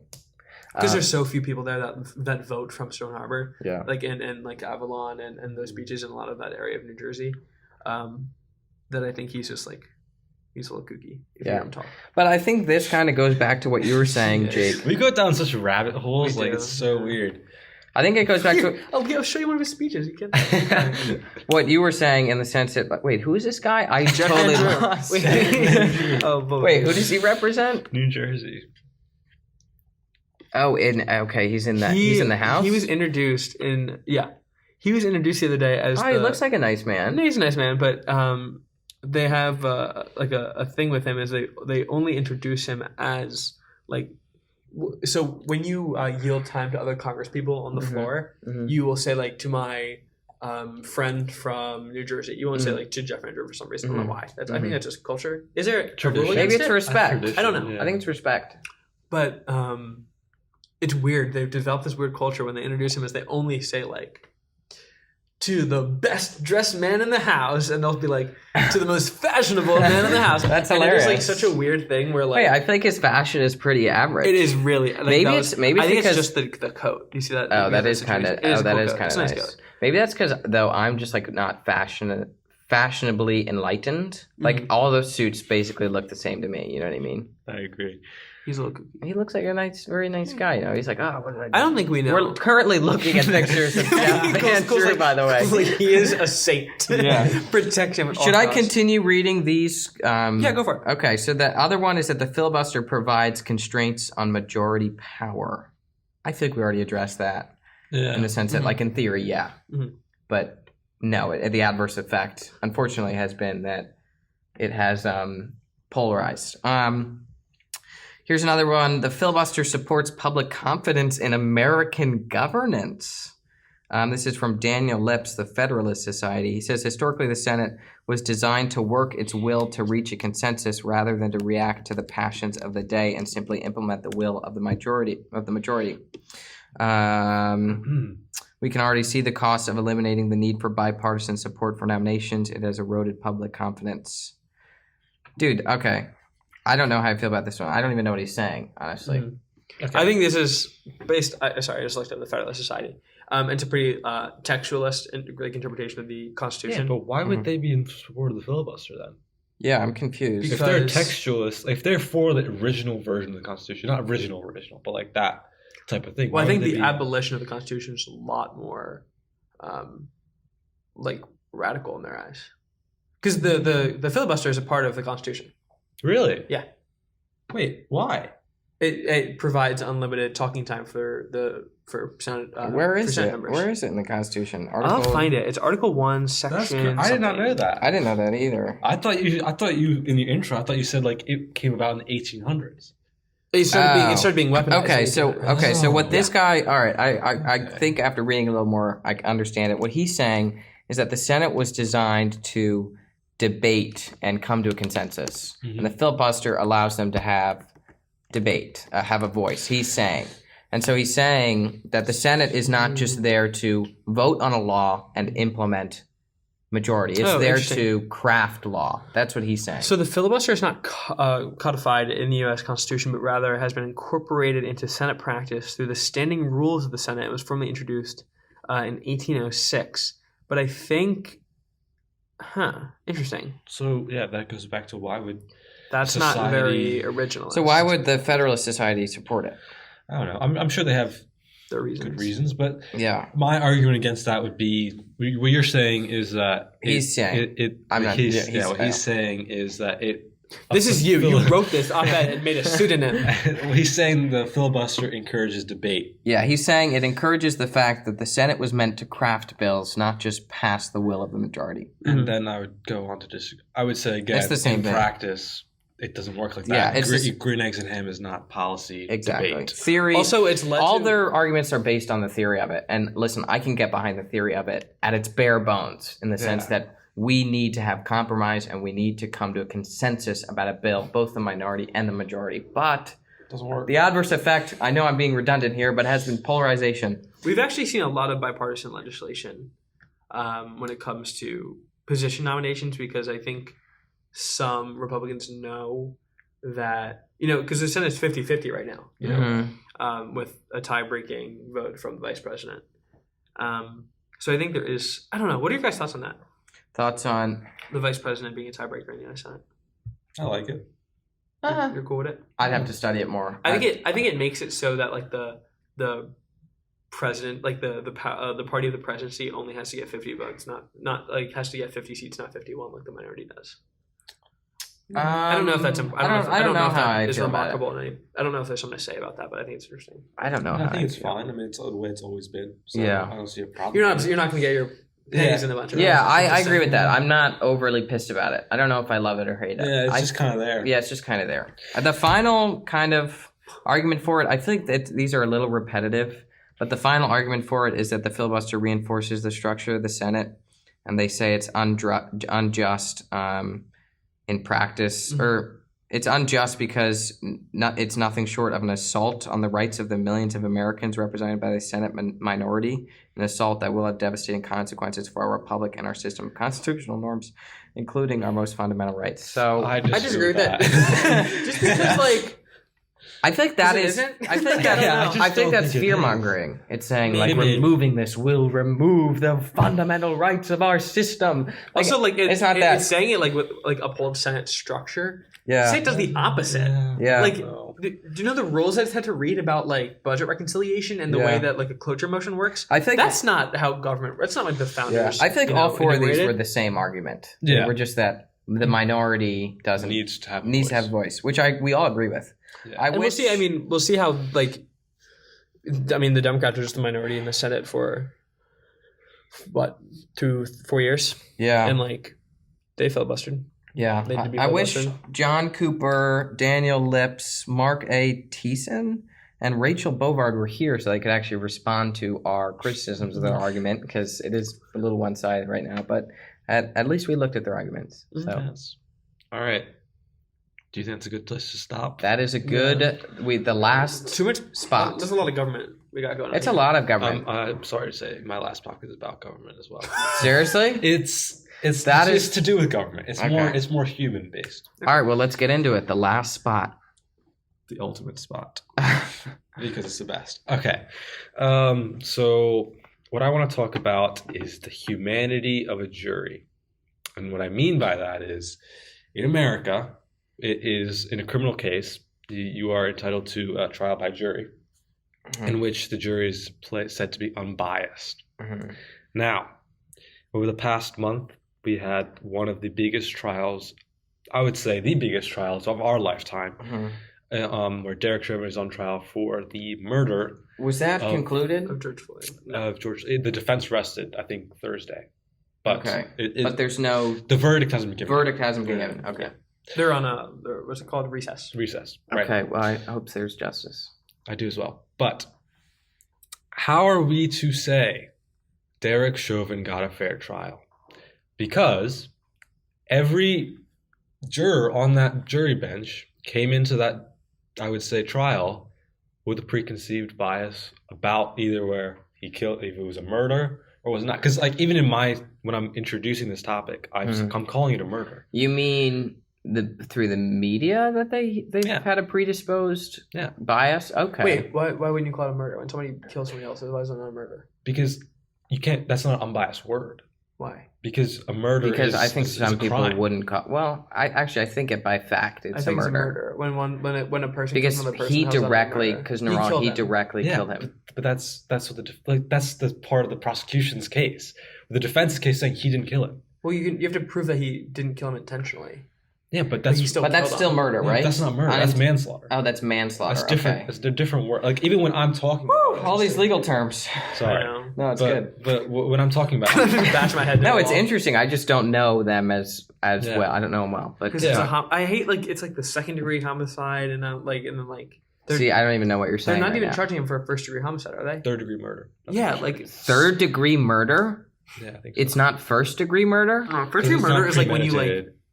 when you plan I'm it gonna out. kill Kelly and I kill Kelly. Yeah, so you didn't actually plan. So what's second degree murder? Second, I don't know for sure, but I think I'm second thinking about degree killing Kelly. I don't know. Well, it's murder. I think it's. That's- yeah. Why wouldn't it be murder? I would say it's murder, Uh-huh. but How do we know he's getting a fair trial? how do we know he's Okay. getting a fair trial? This is my response.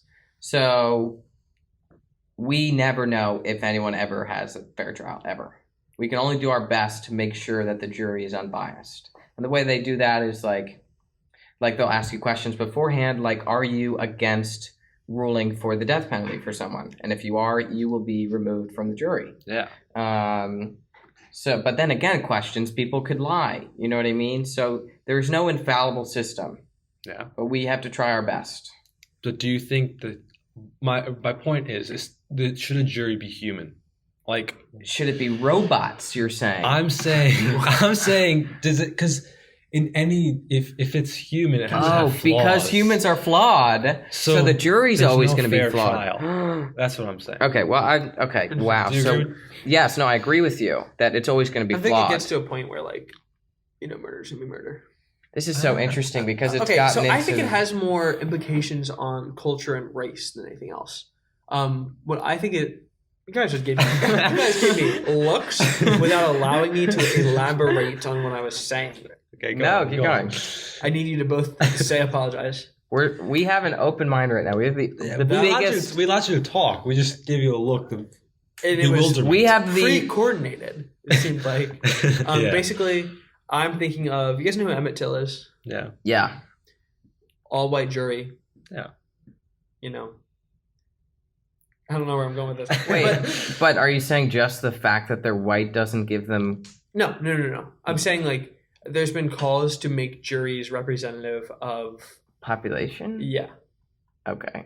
No, Because people, like, you don't think race has any implication? No, it has a huge implication. No, it definitely has some implication because... I think it's one of the biggest factors. But I would say, like, the biggest thing about a jury is just unbiasedness. That's impossible. But we have to reach for that. We still try. I wonder how, though. I feel like you couldn't make... I don't know. We'd have to study it, but that doesn't mean we don't try. You know what I mean? We're probably never going to get to another galaxy, but we have to keep trying. Why do we keep developing things? As humans, we strive for the infinite. You know what I mean? Yeah. And we never get there ever with everything we do. But is that not unfair to every trial? In a way, then yes, in a way. So should we not just move away from that? Okay, so I love this discussion because it's getting into something even bigger, and it's just about the nature of humanity. I'll tell you why. Because I know Jake Lorenz's belief on the legal system is that it should be like the doctors, where there's a legal community that makes a decision. That's what you believe, Oh, correct? yeah. I think the Supreme Court is a little crazy town. I think it's crazy. They're not elected. Yeah, number one, they're not elected. Number two, they've become purely partisan. Yeah. 3, like, it's based on luck. Mhm. Really, like, who's on the Supreme Court is based on, like, literally, like, say Amy Coney Barrett, God bless her soul, say she gets, why did I say God bless her soul? She's an alive woman. So, like, I'm just saying that because she's the youngest member on the court. Mhm. She's expected to be there for the next 30, 40 years. Yeah. If she gets hit by a bus tomorrow, God forbid, like, don't laugh. God forbid. Because you're saying like her. It could happen to anybody. Yeah. All right, let's get to the point. No. What? Okay. Thank you, parliamentarian. Basically, like, if it's just based on luck, because then somebody would be able to appoint a completely new justice. I agree. Just because of the fact that she died, instead of, like, when I want, like, news on a COVID vaccine, I'm not going to 9 appointed doctors by people with interests.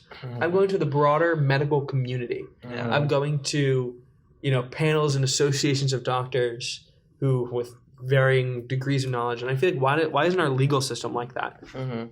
Because I mean, and to be honest, the Supreme Court sets way more legal precedent than the community, like doctors associations. They get to decide what does the Constitution mean and what does the Constitution not mean. So They get to just, like, abortion is legal solely because 5 out of 9 people decided it was. Gay people can get married in the United States solely because 5 out of 9 people. That one still baffles me. That 4 Supreme Court judges who are literally going by the Constitution voted that gay marriage should not be legal. They voted it was unconstitutional. That's Which is ridiculous. That makes me whatever. Do you think that applies in, like, criminal cases to, like, a jury?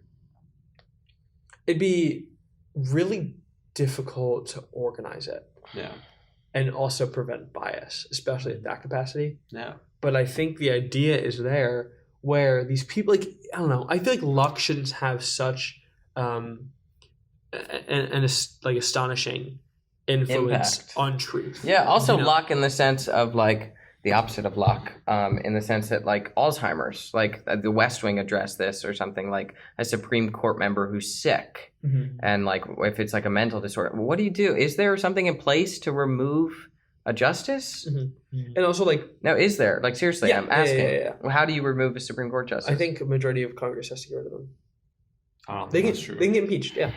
A congressperson can get impeached just like a president. But it's probably like a super majority, right? It's the exact same majority as the president, I believe. Wow, that's never happened. Yeah, I never knew that. Yeah, why? Yeah, it never happens. Interesting. Interesting. Because I think yeah. that would be seen as horrible. By the like, Yeah. if the people would be like, this body impeached a justice to fulfill some type of partisan agenda, that'd be horrible. Yeah. But like, I don't know. I think it's just so dangerous that we're seeing like, I don't know. And I think also the fact that you can resign, like, so Supreme Court justice can resign. Yeah.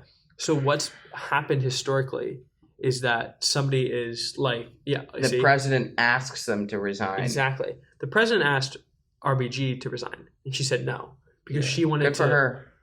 No, not for a good reason. You better hear why. Why? Because Why? she wanted her appointment seat to be filled by the first woman president. She thought Hillary Clinton was going to win the election. Oh. Yeah. So that's just like political. Like, well, see, that's not her position. Like, listen, like she is an amazing. She should be asked to. Oh, she's a beacon of Yeah. justice and equality in this country. Yeah, but she's like there for neutrality in the sense that like, but also she's not supposed to listen to the president. Yeah. Not supposed to, but can. But shouldn't. I think Yeah, shouldn't. sure, but Like, has the shouldn't even constitutional hear ability. the president because that's not her duty. And I know that's not, I guess, open-minded for the Supreme Court justices, but they have to go in with no bias. Yeah. You know what I mean? They are a total neutral force. And listening to the president of the United States and being a little, puppet for them is not something you should do. So I do think it's a good thing that she didn't listen to him. But maybe it was not for the best reasons. But like we just But she was in good health, so it's not like it was for a bad reason. Right, she was in good health. She could still mentally rule on things with. Yeah. Oh yeah, she's brilliant. Yeah, Brilliant, exactly. brilliant, So yeah. actually, I don't see what's wrong with it. With what? With her not resigning. Oh, I think it's a good thing. I think you shouldn't. I'm saying you shouldn't resign. Yeah. But like, what I'm nervous is going to become a political norm. I'm looking at the Supreme Court right now. Mm-hmm. Stephen Breyer, he is a Democrat. He's 82 years old. He's not a Democrat. Yeah, that's crazy. Stephen Breyer. He's not a Democrat. He is liberal, not Democrat. That's what I would make a distinction. In what way? Okay, liberal he is votes. He votes liberal. Sure. Because Democrat is political. Yeah. Wait, what? Say it again. He said he was a Democrat. Democrat. He's not a is Democrat. political. He was nominated by Bill Clinton. He's and he's a liberal. So Okay. he's not a Democrat. That's what I'm Yeah. Are you a big Breyer simp? Is that why? No, you're I'm supporting him? saying It's these people aren't political. Like Yeah, they're not politicians. supposed to be. Yeah, is John I'm saying they Roberts? No, I'm saying they aren't. I He's still saying think they aren't. No, I don't think they are either. Really? I don't think they Clarence are. Thomas? Yeah, he's not. He's not a Democrat. He's a Republican. He's not a Republican. Is He's John not. He Roberts? Is John Roberts a really good? Is he very neutral? I feel like John I've Roberts? heard good things about him. Yeah. He's a Bush guy. He looks like a very nice man. Guys, we're looking at the we Wikipedia have no page. idea his personality. I think Miss Holly met him and said he was nice. They all look like very Why nice would people. their pictures make them look like horrible people? That's true. That's true. But what I'm nervous is going to become a political norm. So the last three, a 53-year-old, a 56-year-old, and a 49-year-old, she's so young, were all nominated by the last president. Yeah. And that is crazy. That's a I crazy forgot, amount this of one was power. so early in Trump's. I totally forgot about that. Because that was the Merrick Garland. Yeah, when they do you know about they that? said No. You know who Merrick Garland is? He's No. the current attorney general. That was like a big FU to the Senate, if you know what I'm talking about. You don't know about this? This is huge. This is a big filibuster conversation. too. Yeah, this is listen, I'm huge. not very big politically, Okay, like so- outlet news or any, especially He 3 replaced- years ago. I am Oh, not this big. was more than 3 years This ago. was in Or, 2017. sorry, my God. This time is Obama was president. Time is moving so quickly. Yeah. I just. So this was Scalia, right? Replaced Scalia. Oh yes, that's who He went to replacing. Georgetown. So he was replacing Scalia, and he died. What month was it? It was like April. Yeah, it was early. It was in the year. early. It was So very it was early in the year. April of 2016. Mhm. The election was in November Mhm. for the presidency, Mhm. like in the next November. So Obama was still the president and was not a lame duck president. Or no, he was a lame duck president. He's been a lame duck president the day he wins his second again, I guess. But he, like the next election was in November of that year, Mhm. and Obama nominated Merrick Garland to fill the Supreme Court seat, and the Senate was controlled by Republicans, and they said no. In an election year, you have to we're Oh. setting precedent that you should wait until Yes. the next year. Yeah, I remember this. Yeah. Big Mitch Yeah, McConnell. absolutely. But so that was in April. Oh yeah, I The remember election this. was in November. Yeah, Mhm. huge deal. That was Merrick Garland, and then Biden made Merrick Garland the Attorney General, which is the chief lawyer in the United States, which is like so funny. Because he's a brilliant man. I think so. All these people are brilliant. They're all brilliant. Yeah. That's true. That's very fair. Yeah. I mean, they're on the Supreme Court. They have to be brilliant. But basically, then like the first week, like 2 weeks into the President Trump's term, he nominated Gorsuch, and then Kavanaugh in 2018, and then Coney Barrett. She was a big one because that was huge. Okay, yes. No, I do remember this. Because it broke the precedent set by Republicans. But I don't remember it being called what did you call it? The Merrick Garland? Merrick Garland. Oh, that's his name, sorry. Yeah, the Merrick Garland thing. I know exactly what you're talking about. Okay, cool. Oh, yeah. But then... wasn't the argument, though, just playing the devil's advocate, wasn't the argument that the precedent was for a Congress that was in opposition to the president, that in the final year of an election year, when you have an oppositional Congress... I don't think it was. I think it was just that you shouldn't do an election year.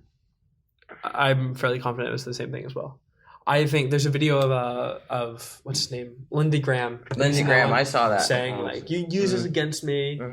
I remember thinking... in an election year. I remember thinking that's ridiculous. Like, absolutely ridiculous. I do remember talking to a Republican one time, though, and like them giving me the other side of it. I'm independent, by the way. I try to be. Well, I don't try to be. I am. I don't have many. Whatever. Anyway, so we were good when you set up. So the media is. I mean, it's a fact that the media is liberal, and so I got a lot of this situation from the Lindsey Graham clip, and I'm like, what the? What'd you say? What? So it's a fact the media is liberal. A lot of the media. Yeah, the majority of the media that we consume is liberal. Yeah, I agree. Okay. You don't think that's true? I don't agree, but okay. Wait, why don't you agree with that? That's not the topic. No, I don't care. I'd say it's we'll talk about it another time, but I disagree. No, get into it right now. Well, who cares? Why does it matter? Because that and this. Okay, all right, that and this, whatever. All right. Okay, wait, what was I even saying? We were talking about the Anyways, I listened to a Republican side of it, and they convinced me a little bit in the sense that, like, I think it was that the precedent was for opposition but that might just be a loophole too. All right, yeah, that's fine. For their excuse. But no, I agree that it is a little hypocritical. Absolutely. I remember watching that video of Lindsey Graham and being like, what the fuck? Like, people are gonna use it against you. Like, you just screwed yourself with it. But what I'm nervous is gonna happen is, so ready? In terms of Democrats, we're looking at, or not Democrats, but liberal-oriented judges. Yeah. Because they're also big. I think that's very important. Judicial independence. I absolutely agree. I think it is, but I don't think it's true. I think it is very true. Okay, whatever, shut up. I think that the moment that we start calling them Democrats and Republicans when they're not is the moment they become Democrats and Republicans. Oh, sure, but I think they are. I don't. I fundamentally disagree. Cool story. Didn't ask. You did ask, actually. I'm nervous. We're going to hit a precedent where justices will start resigning when they're around the age of Stephen Breyer, 82 years old, and there is a Democrat in the presidency, and like you start pumping out new justices. Yeah, I hope not. I think it's horrifying. Yeah, and I think it's a possibility. I wouldn't rule that proportion after these 3 nominations last year. I don't think it's that much of a thing. Like I think it could happen. I don't think it will happen. Yeah, interesting. I want to bring this full circle and go back to what we were talking about at the very beginning of the conversation, where we said so that inherently humans are flawed. Yeah, and although we strive for perfect unbiasedness, because of our flawed nature, the nature of a trial and the nature of coming into a trial as a jury without predisposed opinions or biases is inherently flawed as well. Yeah. So my question is, which I think you might have asked earlier as well, is do we remove the human from the trial in order to make it unbiased? That's where I was getting to. And does that get into robots deciding what happens? That's where I was getting to. So would you, I mean, I don't think any of us would be okay with it. I would never. That's horrifying. But would it be better? I don't know. I don't know. It's so scary. How could a technology make it's an opinion? Yeah. There's 2 opinions. How is technology going to decide which one's fact? What I'm saying is remove the human. Like, we don't have the technology yet to make an AI that's capable of making that decision. Yeah. I 100% agree with Why that. doesn't the judge rule? What are your thoughts on that? The judge rules on like the law of the trial, saying like, okay, this is what can be shown to the jury. This is what I know. So why the doesn't judge rules I'm on the saying- execution, right, of like Yeah. the actual sentence or whatever Yeah. happens. But is the jury just guilty or not guilty? Is that Yeah. okay? And I feel like by the law, a robot would be able to study the law, know it in and out, and decide if someone's guilty or not guilty. I'm not saying that we should switch to robots because that is the scariest thing I could ever think It's very of. scary. But I'm just saying that they do have an advantage. You know what I mean? Yeah, and one last thing I would encourage people to think about is if we are striving for unbiasedness and people who do not like. My example would be if we're looking for somebody who hadn't consumed any media about that Derek Chauvin trial. Is that the type of person we want to decide his fate? Somebody who's so detached from society that they don't even know about that happened. Oh yeah. Do we want them to make that decision because they don't even know what's going on? I think that's right. I think because there's so many like. I think not that is correct. I'm saying like I think you have a good idea there, just because like these trials have so many social and cultural implications. Well, because of the nature surrounding them, right? Like with the protests this summer based on George Floyd's murder, like one of the most profound social impacts they'll have in our entire lives. And like if we're having somebody rule on those that has no idea the importance of their decision, that is purely objective, It's a problem. It's dangerous. And I think I don't know, it's interesting because there's got to be some merit to like a subjective opinion sometimes. Yeah, but there are so many instances where it's gone wrong. Yeah. You know, like that is one of the big reasons systemic racism and like incarceration of African Americans is because white people were on that jury and said, "Oh yeah, I have a preconceived notion about this guy. He did it." Yeah. And that's just. I personally don't think a fair trial exists. Yeah, I agree. I think that's probably a good place, right, to move on to thoughts on the cast. Thoughts on the cast. Thoughts on the cast. Thoughts on the cast. All right, so this episode was obviously more jam-packed and longer than any of our other episodes. So we're just going to do one big takeaway from each of us, and instead of one per each topic. So Jake, you want to start? Yeah. So I think like just drawing from all of our conversations was just like this underlying presumption of partisanship in politics that is just so dangerous. I think I'm like just based on our conversation about how our Congress operates and in relation to people's perception of government, and we're always saying about judicial reform, and that whole conversation is just like there's just so many rules that are exploited, and the system we have incentivizes barely majority parties and barely minority parties to exploit these rules to their fullest capacity. It is anti-democratic. It goes against the way our government functions. And it is just so removed from the American people in a really dangerous way. And I just really hope there's just a change in political culture that it is so against how our system has been operating recently. Mm-hmm. Yeah, so my biggest takeaway in each of our topics, we talked about problems in some aspect. My topic, we talked about the strengths and the weaknesses of America. We talked about the filibuster and budget reconciliation. And we talked about the jury system.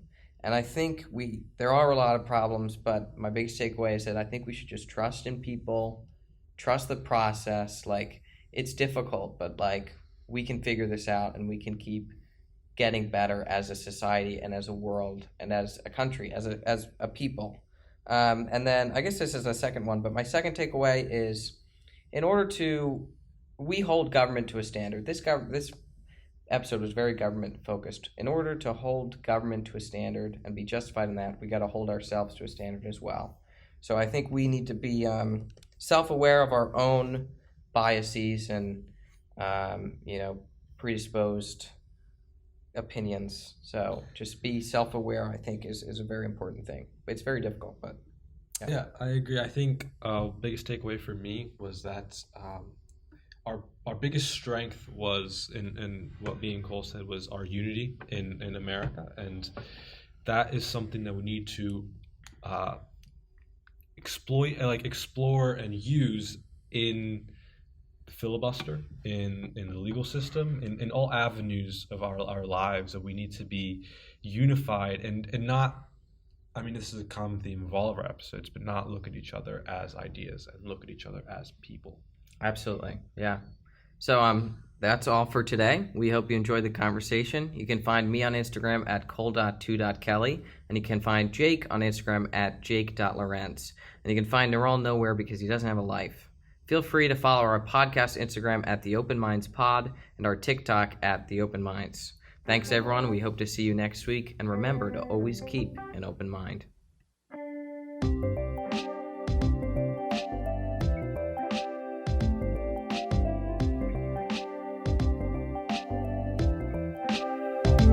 In a world that's too closed-minded, we're here to help you open yours, 'cause we're the